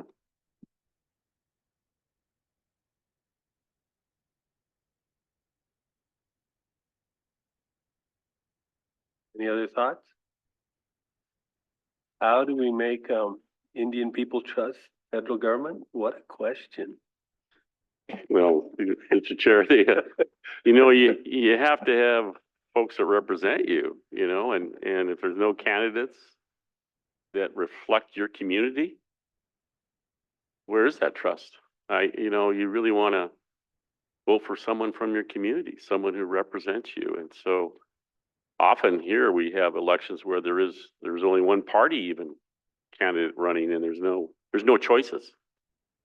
Why vote? There's no choice. The only voting is maybe choices are in the primary. And you have to vote not for your ticket. You have to vote for the other ticket, just so you have a choice. You vote for the lesser of 2 evils, the other party candidates. And so that's tough when you gotta have someone that you want to vote for. And, I think it's encouraging people to run in a way to groom that and have choices. Helps a lot. But go ahead, Jennifer. Yeah, I think in addition to that, we kind of talked about that this morning about some things we could do internally, but I think externally, just globally, some education about what are the functions of people in different tribal government and in different positions in government. I mean to say tribal government, but in government. So, what does the state auditor do? How many people know that? And why is that important? And I think that social media is such a good opportunity to reach young people and really educate them about what do some of these people do? What does the city council person of Polson actually do? That is probably the number one question that I get asked when I meet people and tell them that I'm on the tribal council. That they say, "What do you do?" That's a big question because we do a lot of different things and we weigh in on a lot of different issues. And especially non-Indians, don't understand that we're an entire government. We, you know, we have a healthcare system, we have an education department, we have roads, we have lands, we have all of these things. We're an entire government. We're not like a city or a state. And and so I think just educating people, I think would help them be less intimidated by the process.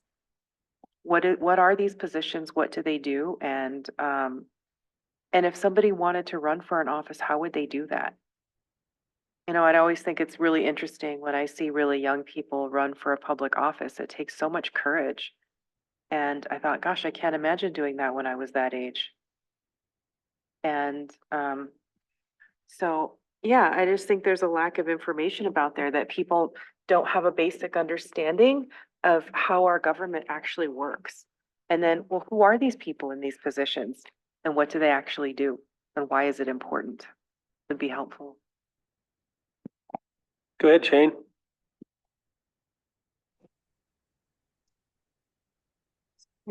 Hey, good afternoon. Hey, it's nice to see you guys and to get to meet you. I know we've been in conversations back and forth. I'm always here to provide support for the council on any other issues if you want to talk more in depth about any particular voting issues. I think Tom, Councilman, I grew up with Tom, so I call him Tom. No apologies to you, Councilman McDonald. But you know, one of the things he talked about was just the feeling that people have when they walk into a county courthouse. There's always been this. There's been a lot of racism on the Flathead Indian Reservation. Our policies, policy eras show you that path to where we've experienced a lot of discrimination. And so a lot of people, when they walk into these county courthouses, they don't feel welcome. It's because of the way they're treated. And so Tom's exactly right. Councilman McDonald's exactly right. People don't want to go there because they don't feel comfortable. They feel like they're going to be treated poorly. They're going to be looked at poorly. And people just try to avoid that in their lives. I will say that the last few years, we've had a lot of crazy conspiracy theories on voting machines and that sort of stuff in Montana. I'm sure there's a lot of issues that you're already tuned in with the organization that you've been working with Western Native Voice. But I would say that any efforts to protect late voter registration, any financial support to help with satellite offices, to help close those distances to make sure people don't have to drive substantial distances to get to places, financial support to get people registered to vote. I think that's a big roadblock for a lot of tribal members, is just getting that registration and getting registered and getting that ballot mailed to them so that they can vote. Obviously, protecting ballots and the ability to drop off ballots, right? Ballot collection has been a big fight, lots of litigation on that. I'm sure you all know about that in Montana, but any efforts to protect ballot drop off and ballot pickup is a big deal. And then IDs. Obviously, we've seen lots of attacks over the years on the types of IDs that people can use. Trying to get some sort of legislation and support to protect people's IDs, student IDs, tribal IDs, those sorts of things are really critical because a lot of people here at CSKT only have a tribal ID. Some people only have a student ID. So those are the sorts of things that I think we need to look at putting in the legislation to make sure that our members and our people aren't running into impediments and trying to cast their vote.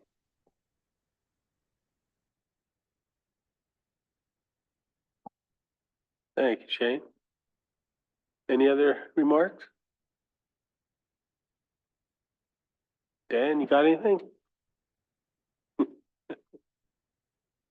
Go ahead, Danielle. Thank you, Mr. Chairman. Can you register to vote online? In Montana? In Montana or anywhere? I think that there's online voter registration in Montana. It varies state to state, but from what we heard yesterday, there's been a lot of issues with online registration with addresses on reservation, and I'm not sure how CSKT is addressed, but I've heard that there have been issues with 911 addresses, putting people in the wrong place with the online voter registration system, and the online voter registration system not accepting descriptive addresses. So requiring either 911 or maybe they allow lat launch. But it varies state to state, but I know that there have been some issues for tribal members registering with the online voter registration system in the state. Thank you. Yeah, because I guess one of the issues that without it being available online, and you've heard rural areas, and to get, we're in Sanders County, and it's an hour and 15 minutes to get to the county seat to go to the election office to register. And some people knock door to door, but I don't think they're getting our homelessness population that we're seeing. It's growing every day, sadly, but the rural areas, the homelessness and the ability to get to election offices is sometimes tough. I will just say, the Freedom to Vote Act would require that every state allow online voter registration, because as Nicole mentioned, it does vary state to state, and I believe the Native American Voting Rights Act would require that you are allowed to use descriptive addresses. Mr. Chair. James. Yeah, Lindsay put a comment in the chat, Danielle, thinking about the 911. I don't know that it's that critical of an issue here, but I do know Northern Cheyenne and those areas have had an issue with 911 addressing. I think the thing that I know here is talking concerning Council Lady Matt's comment with the homelessness issue. You will have a number of people that use one address on our reservation, and it could be some of the folks are homeless, so they use a person's address, so they'll get, if they get their dividend payment from the tribe, it goes to that address. I have a tribal member that I assist that lives in San Ignatius, but he has his mail sent to Dixon and he's homeless. So his per cap goes to Dixon. So here I am giving him a ride down to Dixon to get his per cap from the post office down there. So I'm trying to get him to, move it to somewhere else, but that's just one instance. It could be, it's just one example of, we have a lot of folks that live in one place, or they're using one particular address, but they're homeless for whatever reason, couch surfing or what have you. And that kind of goes to the other issue of addiction. We have a number of folks that are dealing with that issue. And so that kind of influence oftentimes where a person's address is and for voting. But, I know and have friends and tribal folks that I visit with from Oregon. Oregon seems like they drop off a ballot and they're accommodating that way. And I know a number of years ago when I visited with a tribal member from Warm Springs, I believe, they have a big event, have a big dinner and bring everybody to vote and have a big celebration about it, and I think that's something we should maybe think about or consider. So not something the House can help us with, but more of a internal thing. What can we do as a tribe to bring some excitement to voting? And but thank you for listening to us and taking our comments. Shane, I see your hands up again. You want some? Yeah, the voter registration discussion, it just kind of got me thinking we don't have online voter registration in Montana, which is why, trying to find ways to get resources to be able to set up locations is something we've talked about and continue to make sure that we're getting people registered to vote. But I think an added layer to that, I haven't looked at the John Lewis Voting Rights Advancement Act in a minute, but one other thing that I think would be important, at least to consider to bring back, is automatic voter registration when people get their driver's license renewed. That would solve the problem for a lot of people. And I think that's something that's been attempted at in Montana many times and has met defeat. So it just seems to make a lot of sense, and I don't really understand why it doesn't happen here, but maybe at the federal level, there could be more ways to advance that. May I ask a follow-up? Yeah, go ahead. So the Freedom to Vote Act includes online voter registration for federal elections at the DMV. But I know that that doesn't capture a lot of the most hard to capture populations. So something that we're thinking about is what other agencies should be added to, capture the populations that wouldn't be captured by the DMV. So are there populations that would be helpful, or sorry, agencies that would be helpful? We've heard IHS potentially. That's Mr. Chairman, that's a really good one. That's actually something that we're looking at. Actually, as of recently, me and Lindsay, the other attorney on here, have talked about that today.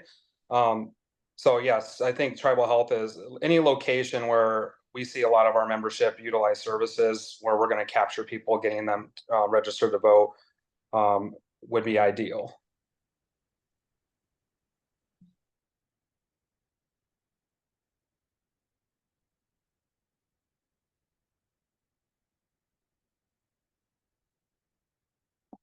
Anything else?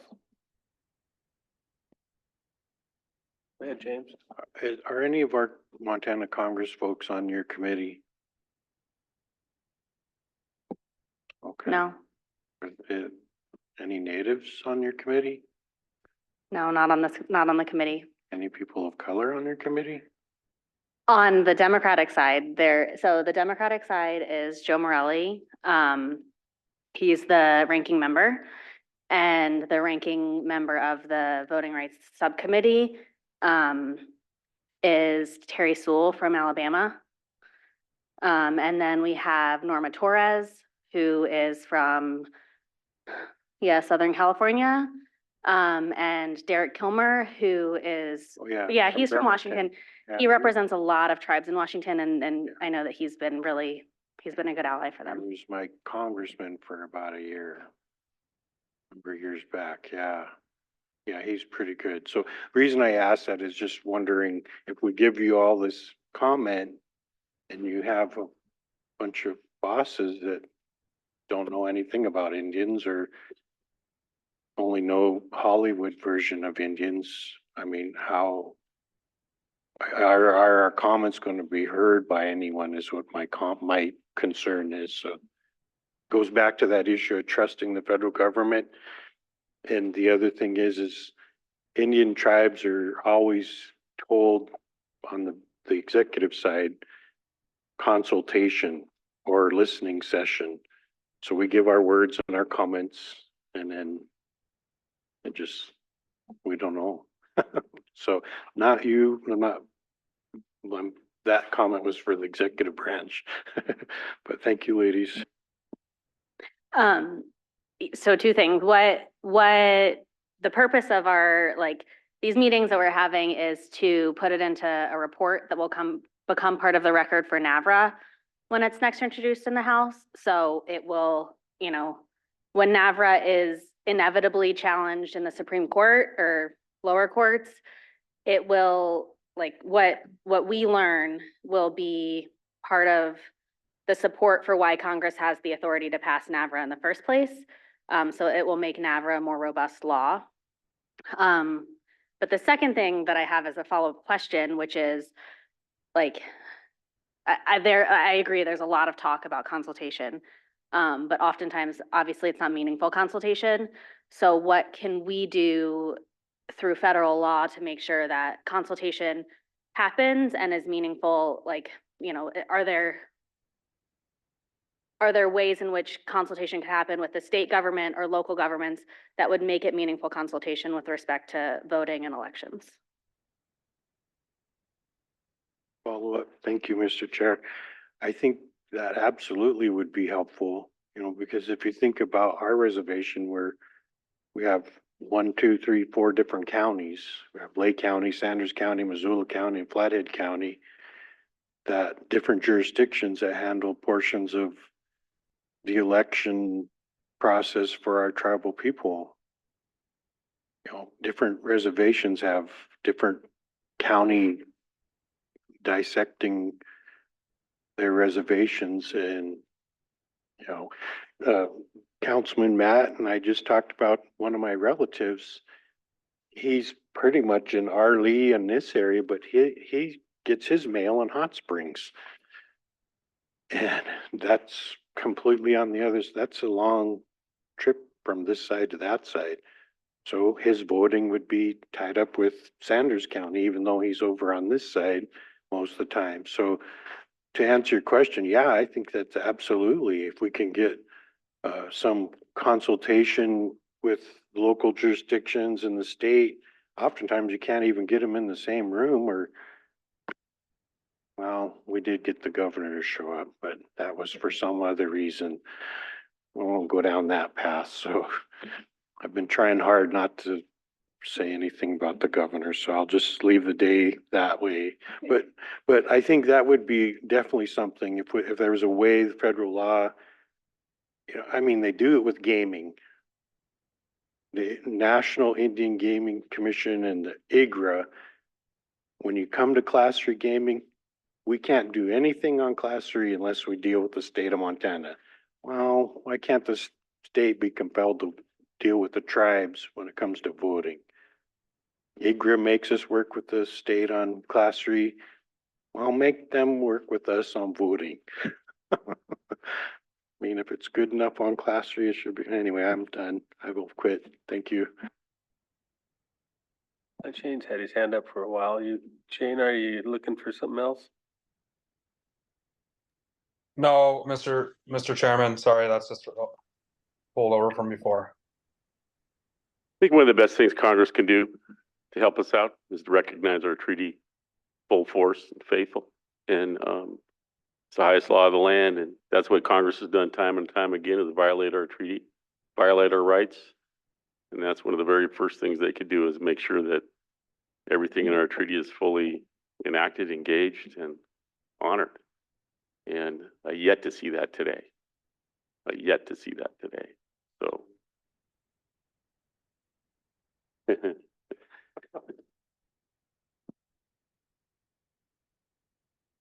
May I ask a question, Mr. Chairman? Yeah, go ahead. To follow up a bit on the issue of having people who represent you and also on consultation, all three of the bills we're talking about have some sort of protections for redistricting. So I wanted to just ask a follow-up about what can we do to make sure there's fair redistricting and there are opportunities for electing people who truly represent you and can get people to feel energized to vote for somebody.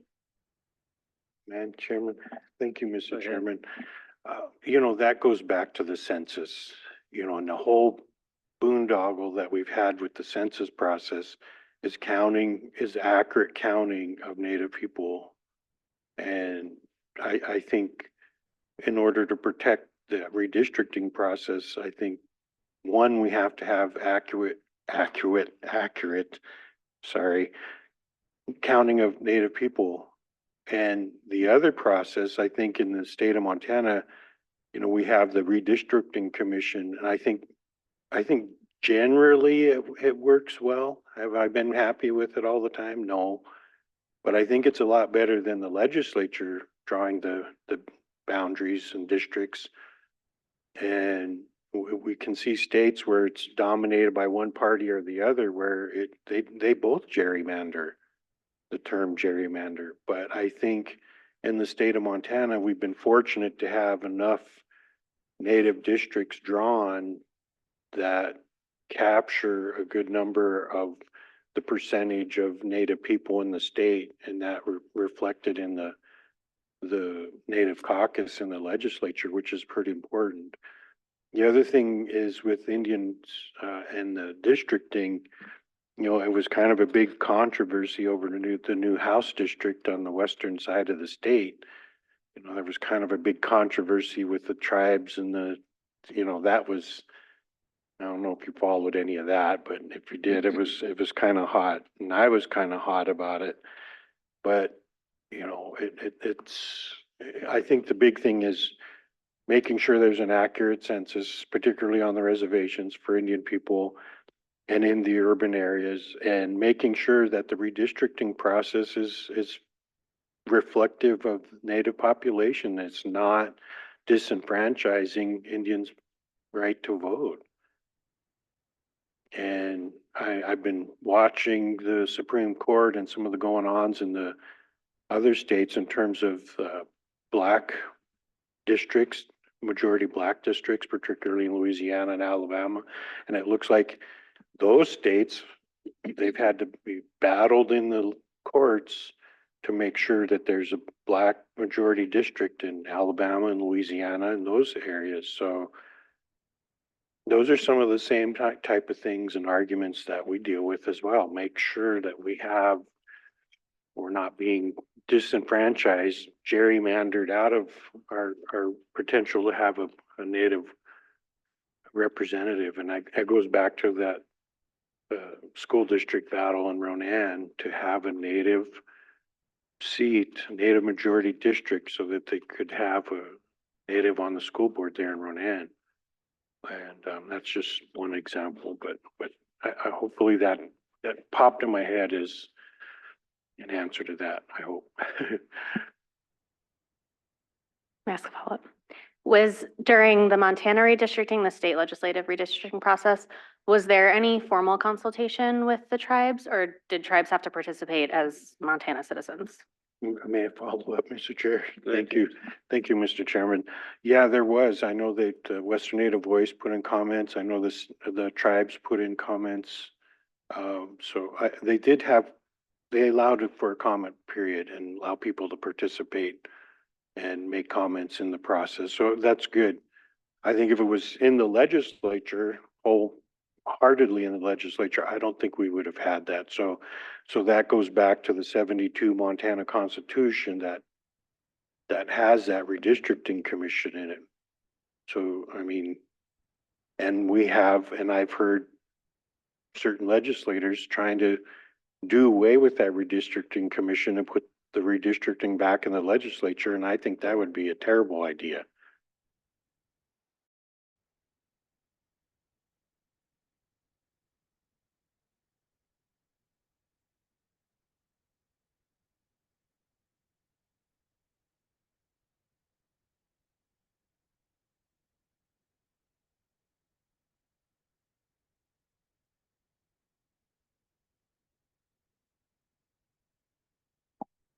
What else, ladies?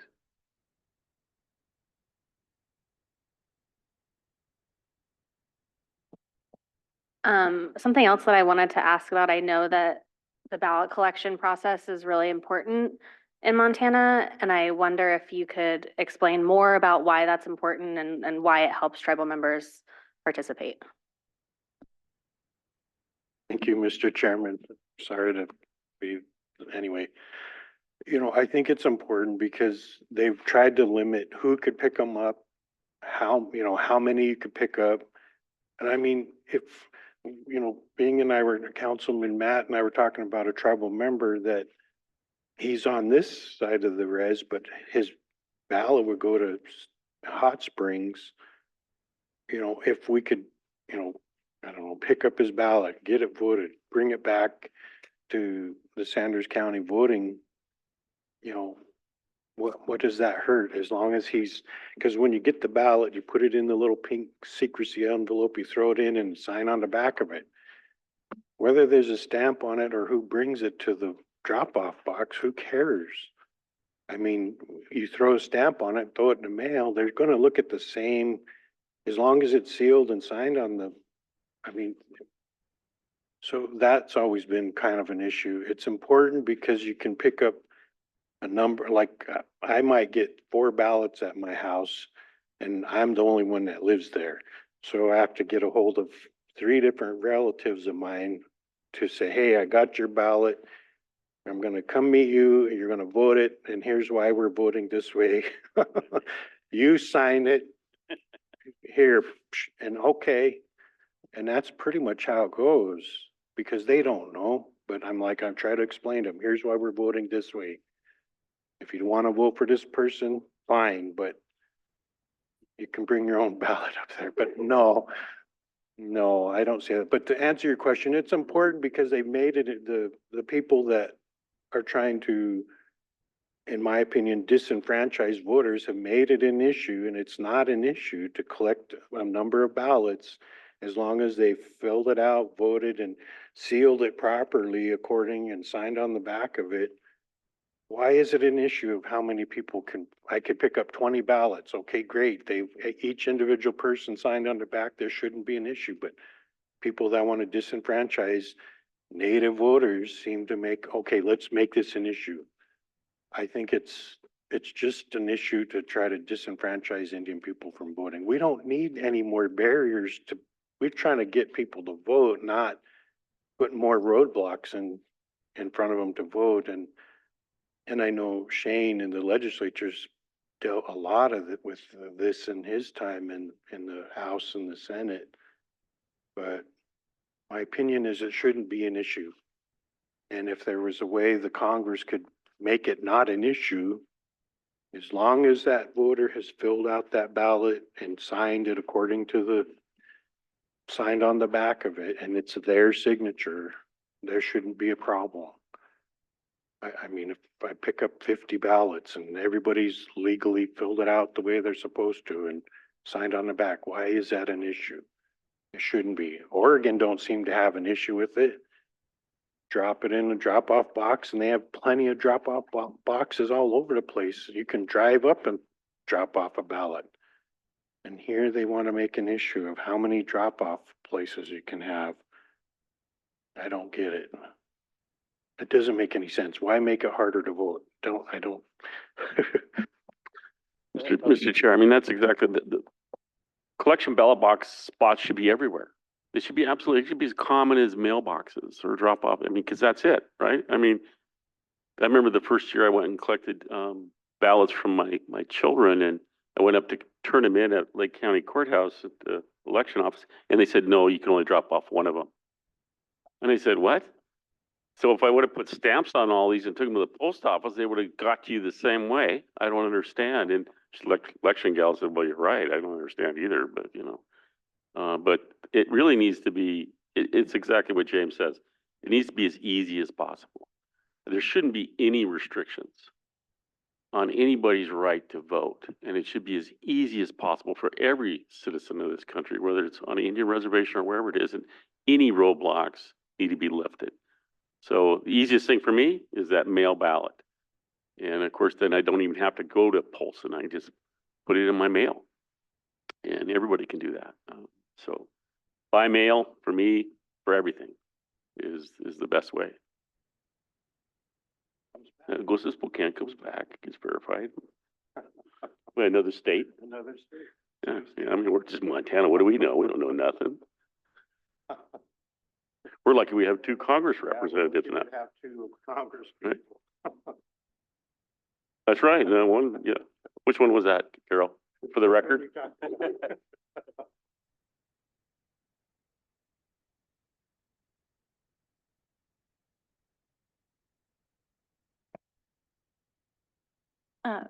Mr. Chairman, if I could just ask a follow-up on the Dropbox issue. How many Dropboxes have you all had?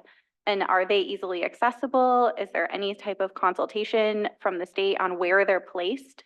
To make it convenient for people to drop them off. I think one piece of NAVRA requires tribal consultation for where to place drop boxes. So any more information on that would be very helpful. Lindsay, you got that history, right? Yes. Hi, everyone. So there have not been any drop boxes actually placed by any of the counties. The one thing that's like kind of similar to maybe a drop box is that we do satellite voting offices with each of the counties. And so the way we've structured that is to do like a voting week the week before each election, where each of the 3 counties, Lake County, Missoula County, and Sanders County, hold satellite voting offices in tribal buildings where folks can go to register to vote, and to drop off ballots as well, and also to vote in person early, or get a ballot.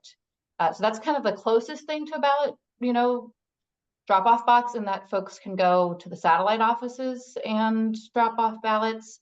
But there are no ballot drop off boxes placed by the counties, to my knowledge, anywhere.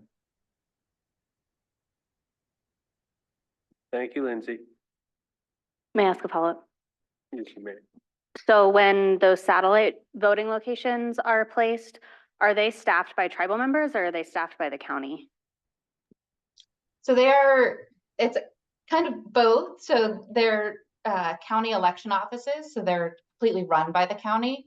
And the county, pays for staff and trains staff, and the staff are officially like county election workers. But the counties we do recommend tribal members to work at those offices, and the county does take those recommendations and hire folks. So we do try to have tribal members working at the offices, and then they're officially like hired by the counties.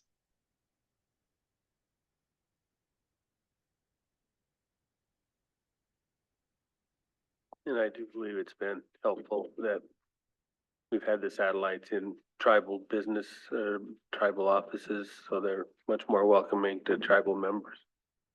And especially when it's some of our tribal election judges have volunteered and been trained by the counties to participate. And so they're people that they know.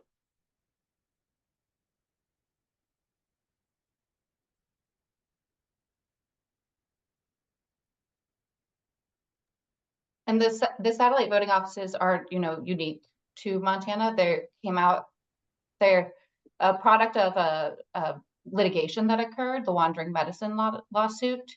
And coming out of that litigation in 2015, the Montana Secretary of State issued a directive requiring counties to work with tribes to establish these satellite voting offices at times and in places in tribal buildings. So at times and in places that are not, the county election office.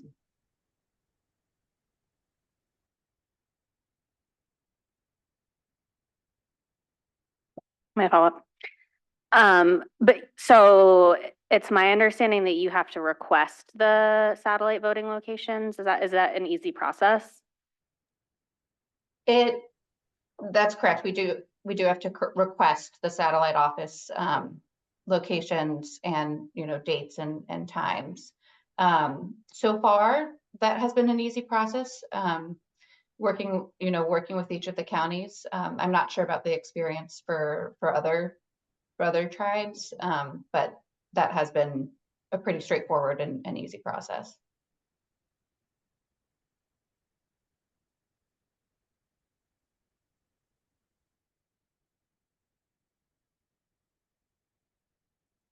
I will say it probably depends a lot on the individual election administrator that you're also working with for each county.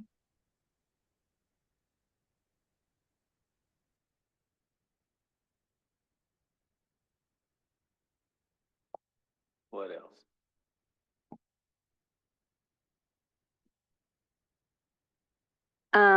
Something else that I've heard a lot about, particularly in Montana, has been instances of overt discrimination at the polling place.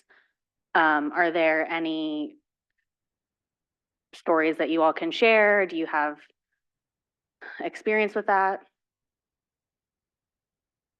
Sorry, I've heard from, my folks that I work with that there have been a lot of instances of overt discrimination at the polling place for tribal members.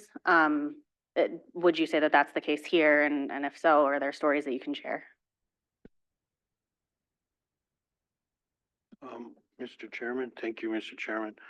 I ran for the legislature a couple times, and when I would send new voters up to Lake County, so this is 10 years ago, they often, I wouldn't say it was overt racism, it was more like not helpful type of things. So was that blatant racism? Probably not, but were they customer friendly and helping that person get registered to vote? No. And so oftentimes I would, if I sent them there by themselves, nothing would happen. But if I went as a candidate to help them get registered and go through the process, then it got done. So, it just, there probably is more specific examples of what you're asking, but I've experienced more of, was it racism? I could probably call it that, but it just was more, in my opinion, it was an Indian person that I sent up there to, oh yeah, I could send them up there. Well, no. And up having, okay, let's just both go and get you registered to vote, particularly when we had the same day registration. Oh man, we can't do that. And they'd give you all kinds, well, we're not gonna do that, the day before. Well, we can't do that. It's taking too much of our time, and those kind of things would be said. So definitely not as helpful. And I think they've gotten maybe a little bit better now. I think some of the staff up there has changed and seem to be a little more friendly. And that could go with anybody in an office if they're not friendly. No matter what color you are, you're not gonna want to deal with them. So, but I think any ways that we can have registration, outside of having to go into the office up there, I think is much more beneficial. So I try to get everybody registered, with the cards and bring them up there or have them mailed rather than have to go deal with the office up there. So I kind of avoid that anymore. I don't send anybody up there to do that anymore. I did it once, and I don't send anybody up to Lake County elections to do anything hardly, unless I go with them and try to help them. And then they say, well, you can't be with them, so I have to stand outside the door. And here's your cheat sheet. Go in and do your duty.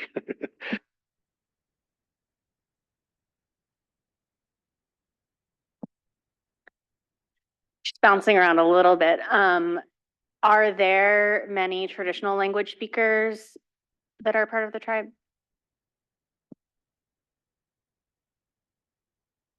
No, few.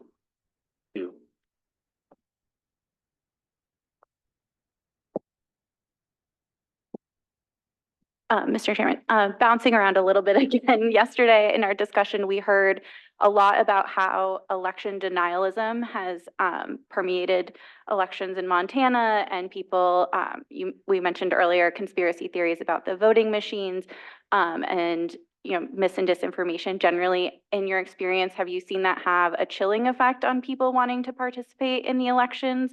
And is there anything that Congress can do to help make sure that people have correct, trusted information about how to vote, where to vote, when to vote, and the security of the election system generally? Follow up, Mr. Chair. Worried about a hanging chad, are you? Go ahead. Go ahead, James. Well, I think just to be blunt, I think, when we had a major presidential candidate, in my opinion, incite an insurrection over the process of counting electoral college ballots, which is another thing that I completely think should be done away with, to say that he won the election when he didn't. I think that's a chilling effect on everyone in the United States, including Indian voters. And we're still dealing with that. That person has refused to accept the fact that he lost an election. He is a loser and is in court as we speak. He makes Richard Nixon look like a saint, to put it bluntly. I never thought anything would be anything worse than Richard Nixon, and he looks like a saint compared. But in my opinion, I think that has a chilling effect on everybody. I mean, the integrity of our elections. I grew up, I never really thought of elections being fraudulent unless you lived in Chicago. We always heard stuff going on in Chicago and Illinois, governors being imprisoned and such, but I think in the state of Montana, we've had over time, it really has been a bipartisan effort over history. We've had Democrat governments where they try to disenfranchise Indians. We've had Republican administrations that tried to disenfranchise Indians and be racist. So I think throughout history, it's been both parties. It seems lately it's been, you know, the Republican Party, and particularly Montana, seems to be more adept at disenfranchising and trying to put barriers in front of people for the ability to vote. And it seems like the Democrat Party has been the opposite. It just seems that way. And I see the Democrat Party sponsoring, you know, Native American, you know, rights and voting rights and John Lewis Act and such. And there are Republicans that support that as well, but not as many. And it just seems, you know, I'm kind of going off on a tangent, but I think the chilling of that, and to answer your question, is, in my mind, it starts with the top. If you have a president saying he's going to stand, he or she's going to stand for people's right to vote, I feel better. If you have another candidate that says, I won the election, and if every court in the land has basically said you've lost, and they've recounted and they've counted again, and then has an insurrection at the United States Congress, and his supporters are saying, hang Mike Pence, the person that's counting the ballots of the Electoral College. I thought that only happened in what we call third world countries. Well, no, it happens in the United States as well. So I apologize, I'm rambling on the answer, but that's kind of my thoughts. And I thought a pregnant Chad was bad. Go ahead, Tom. You know, I have to go back in time and think about why, the Native community, I can remember a time, in even my married life where there were, members of our tribe that wouldn't vote. Not because they didn't have access to the polling place, or they didn't know how to vote or who they'd vote for, but they were scared of the retaliatory nature of no privacy from their vote. And most of those folks lived in Polson. And so they would not vote because everybody would know how they voted and it would be used against them. So they never did vote. And so they were scared of that. So the secrecy of their vote was of utmost, importance to them. And they did have a confidence in the polling place and the counting of the ballots. So sort of with the automation, electronic filing, that really helps with that. But back in the day, people were counting votes and they knew who was who and who was voting for who, and it was they were definitely scared of that. Go ahead, Jennifer. Yeah, many years ago when my kids were little, I started, the first time I was eligible to vote, I was in college. And I lived in a different state, and I made sure I registered to vote. It was really important to me. I've just always been very civic minded, so being able to vote and have a voice in our democracy was really important to me as a young woman. So in the first election I was eligible to vote for, I voted. And then when my kids were little and I voted, I took them with me because I wanted them to see that this is what adults do. They vote. They are engaged in the process. They're engaged in our democracy. And so, and my kids vote because of that. So years ago, when my kids were little, I went and voted, and the people at the voting precinct were very unfriendly to me. And I saw them being friendly to people in front of me who were white. And then when they got to me, it was like the smiles went away. I was like, oh. And they were very unfriendly and it was really unwelcoming. And then when I cast my ballot, I gave my ballot to the guy and I'm pretty sure he looked at it and it made me feel really uncomfortable. And then when I left, I thought, did he even put that in the box? Did he put it where he was supposed to? And I actually lost sleep over it. I felt so uncomfortable and I felt violated that I'm certain he looked at my ballot and then I wasn't sure if he put it in the box. And so when the next election came around, I went through the training and became an election judge. So I thought, well, if I want it to be different, I'll become part of the process. And I was a lot younger then, but I was by far, even if I went now, I would be the youngest person. Other people were, I was the only person of color, and the other people were so elderly, like they had a hard time hearing, like the class, they had a hard time seeing, and I thought, oh my God. And so I went through the training, and then in my precinct, the next election, I was an election judge. So I think it's important to encourage people to take on positions like that. And I haven't done it in the county that I live in now, but I've looked at it a few times and I thought, gosh, I should do that again. It's like a half-day training. It wasn't that bad. But it's really important, I think, for people of color to see people like themselves in those positions. So when you go in to vote, it is welcoming, and you trust that your vote's actually being counted. And I learned in my training, you absolutely are not supposed to look at people's ballots. Absolutely not. And so, yeah, I think it's important for people to be involved in that part of it too, and to know that that's an option and that's a good thing to do. And then when I was working at the election when I was an election judge on the other side of it, I had white people come in who were hostile to me because they didn't trust me. I'm like, yeah, the irony of it. So anyway, but I still think that's important to do that.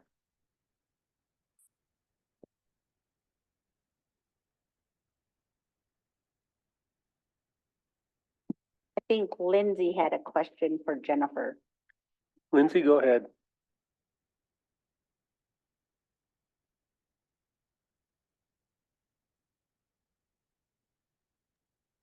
Oh, Jennifer, Tran and I were just chatting about how we need election judges at the satellite offices in Dixon and Hot Springs. Well, if I need to go through the training again, I will, but I would be happy to do it. I've done it before, so if there's a training I need to go to, just let me know. I'd be happy to. Thank you so much, Councilmember. We passed the cornhole to do it. Put that election up there. Let's do it there. Go soak.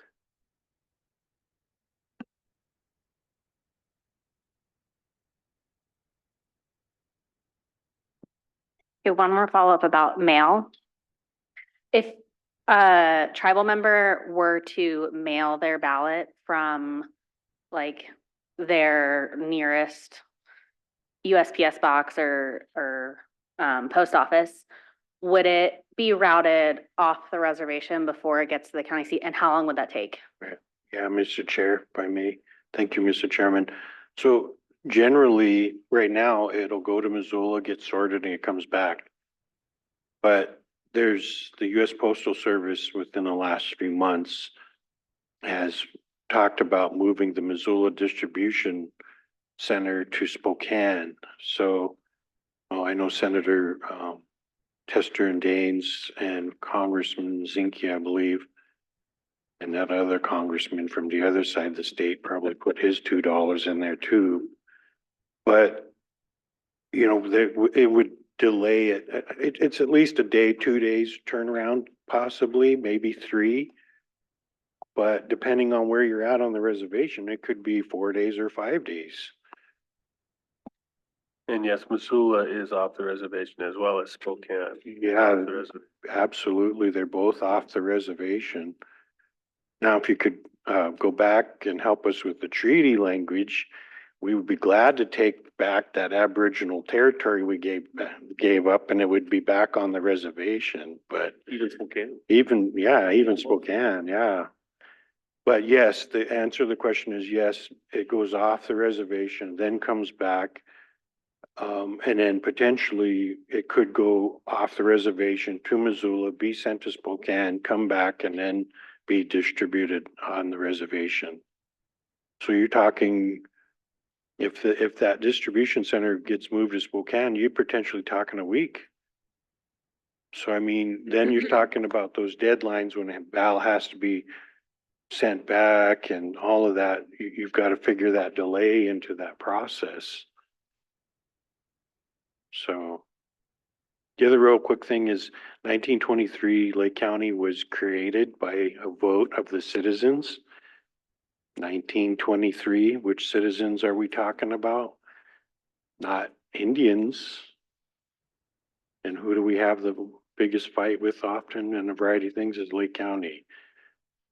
So Lake County was created out of cutting up Flathead County and Missoula County in 1923 by a vote of the citizens at the time. And we go back in US history,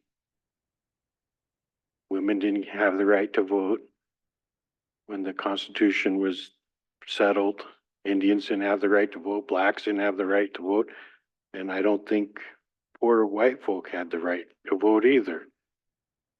So anyway, we need to get rid of the Electoral College. That's another thing that needs to go.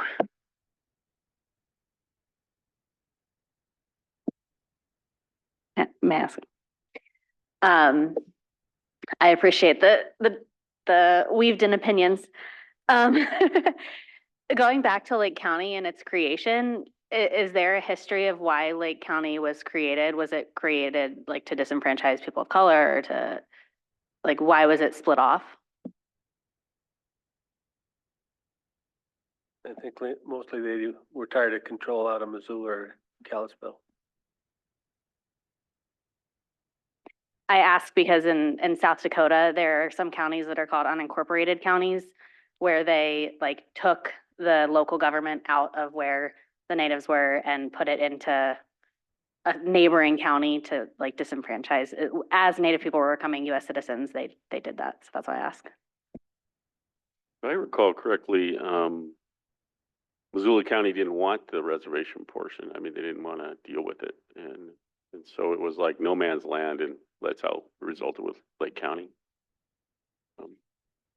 Nobody wanted it. Flathead or Missoula County didn't want the reservation part.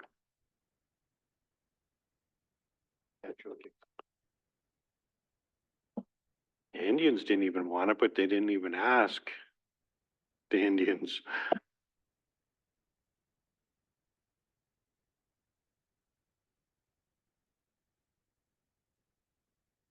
Of course, when the Indians first got the right to vote here, you had to be a property owner. Yeah. You had to own fee property in order to vote. Didn't. You had to have fee property to be able to vote. Yeah.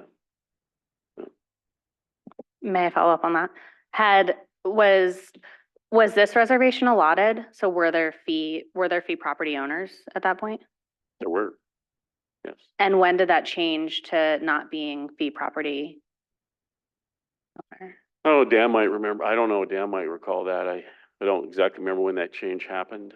There's a lot of different changes happened as a result of the World War II, but we'll let Dan talk about it. Yeah, so I mean, I'm sure how familiar you are with our reservation here. So complicated history. Obviously, you're probably aware of the Dawes Act.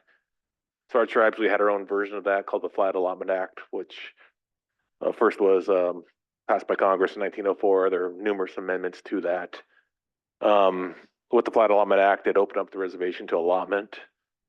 And with that, in around 1910, the reservation was also opened up to homesteading. So any lands that weren't allotted to tribal members, the rest of the reservation was opened up to homesteading. It had a devastating effect on our tribes. Up until the Indian Reorganization Act of 1934, many of our tribal member allottees lost their land to like mercantiles.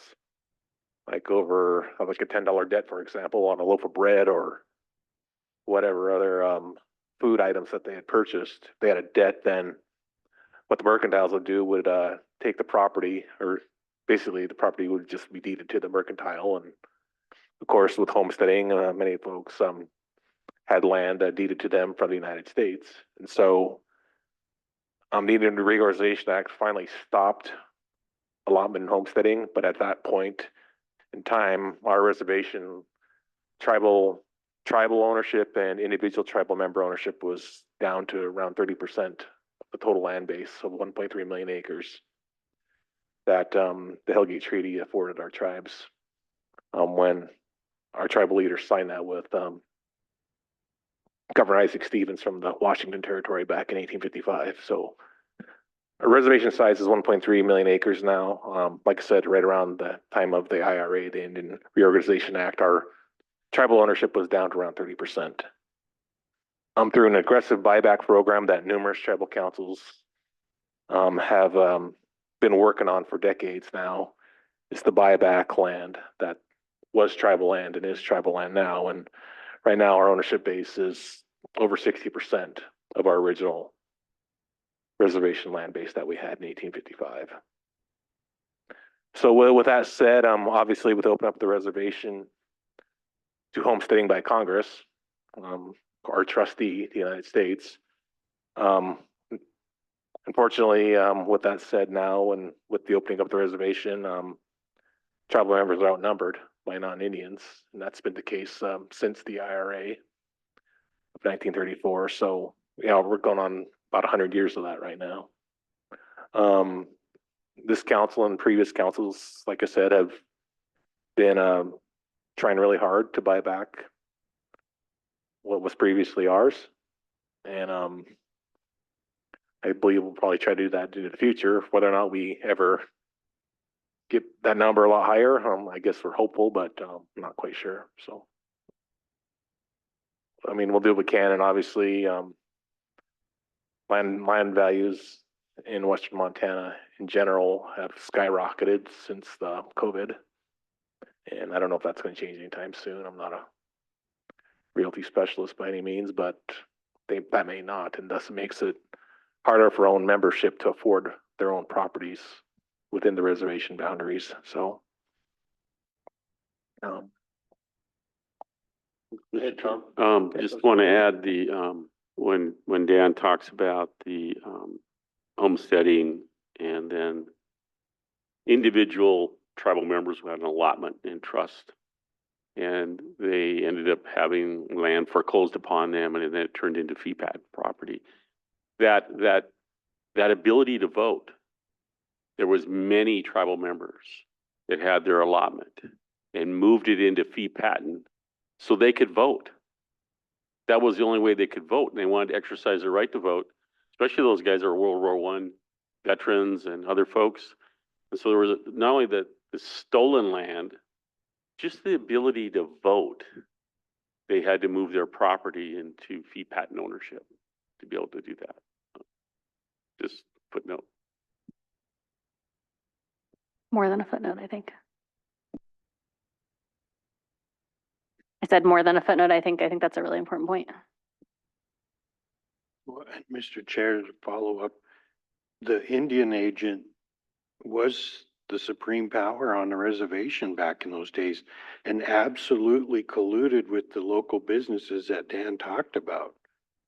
I've been researching a 1929 congressional hearing, U.S. Senate hearing that was conducted in St. Ignatius, and that was some of the testimony that come out was the Indian agent colluding with the local businesses, and a tribal member would have a bill like $10 for bread or something, and the Indian agent was colluding with that process of that land being taken and given to that business owner. I mean, the evidence is clear. And then back in that day, the Indian agent was supreme. So pre-IRA, whatever the Indian agent said went. And you know, it was basically a form of dictatorship that the United States sanctioned on Indian reservations. The tribe here hired their own attorney in DC in 1910-ish. And the BIA wouldn't let the tribe use its own money to pay for its own attorney in DC. And that goes on and on and on from there, but Where the attorney donated his time.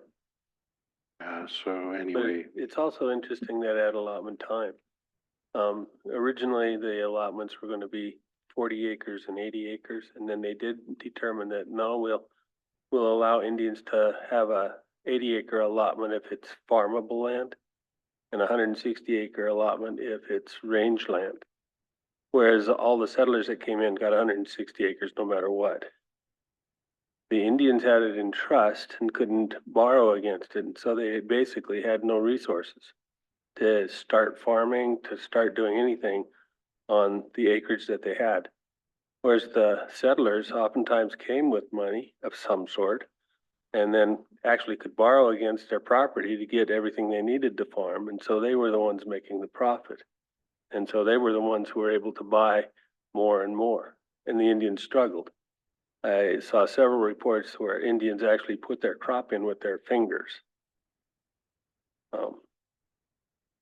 As you continue, as Dan said, the Allotment Act was amended several times. One of the amendments provided for irrigation on the reservation. And of course, the lands that went to settlement were sold at appraised values by people who went around and put values on it. And the values were anywhere from about $1.50 to $7 for land that was probably at market value more like $10 to $25. And so it was being sold way undersold. And those dollars from the sale of all those so-called surplus lands that went to settlers went into a fund, a trust fund that the tribal people could hardly touch.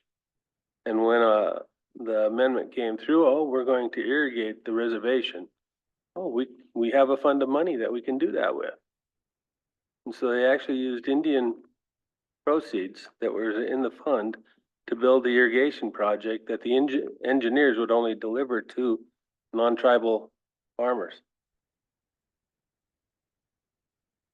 The story goes on and on.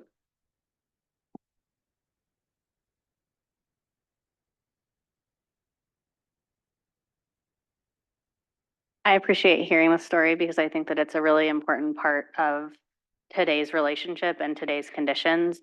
Like it's not an accident and it didn't just happen this way.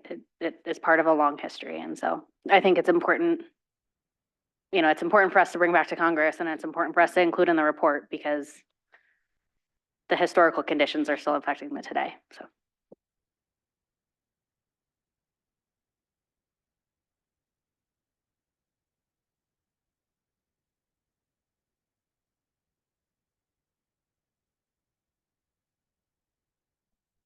Need more?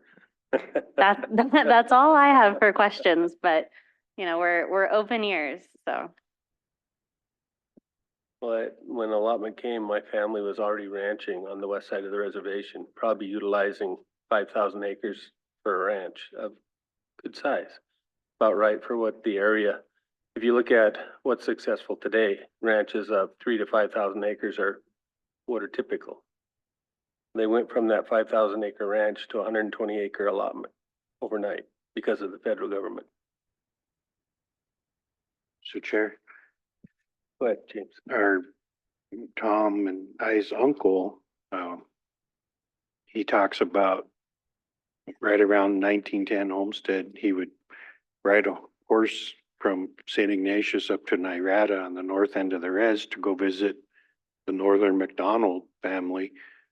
And he said one day he was riding horse, he went up there and visited, and on his way back, there was a fence.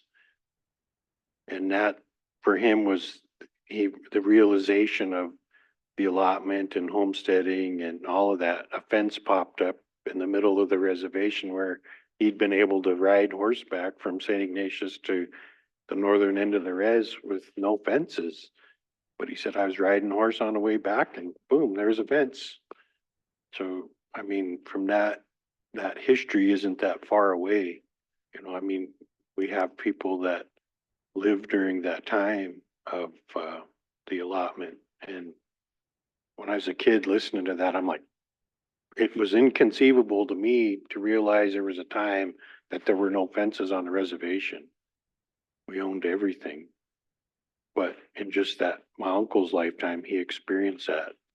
That's always stuck in my life.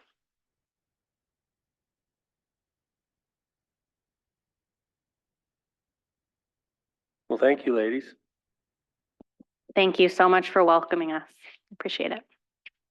Thank you very much for having us. We really appreciate your time. Safe travels.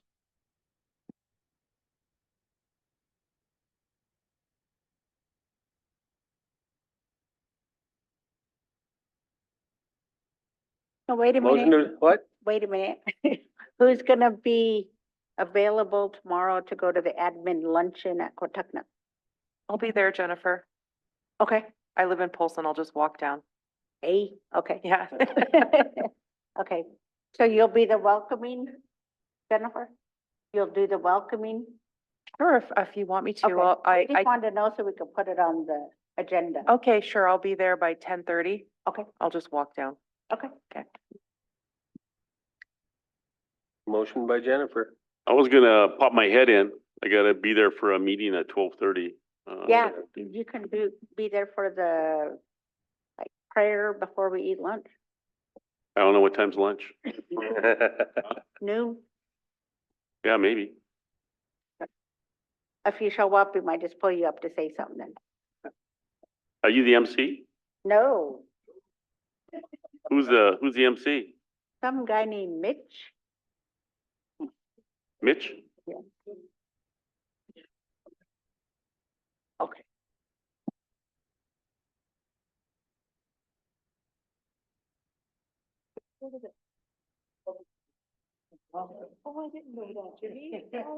And remember, no council next Thursday.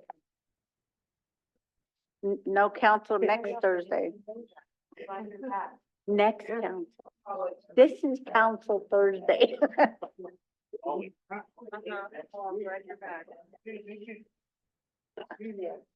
May 9th, council?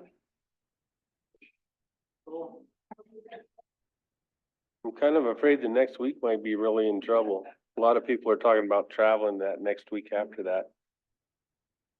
Well, the week after that, yeah, at least like Tuesday. The 14th is gonna be tough for him. Yeah.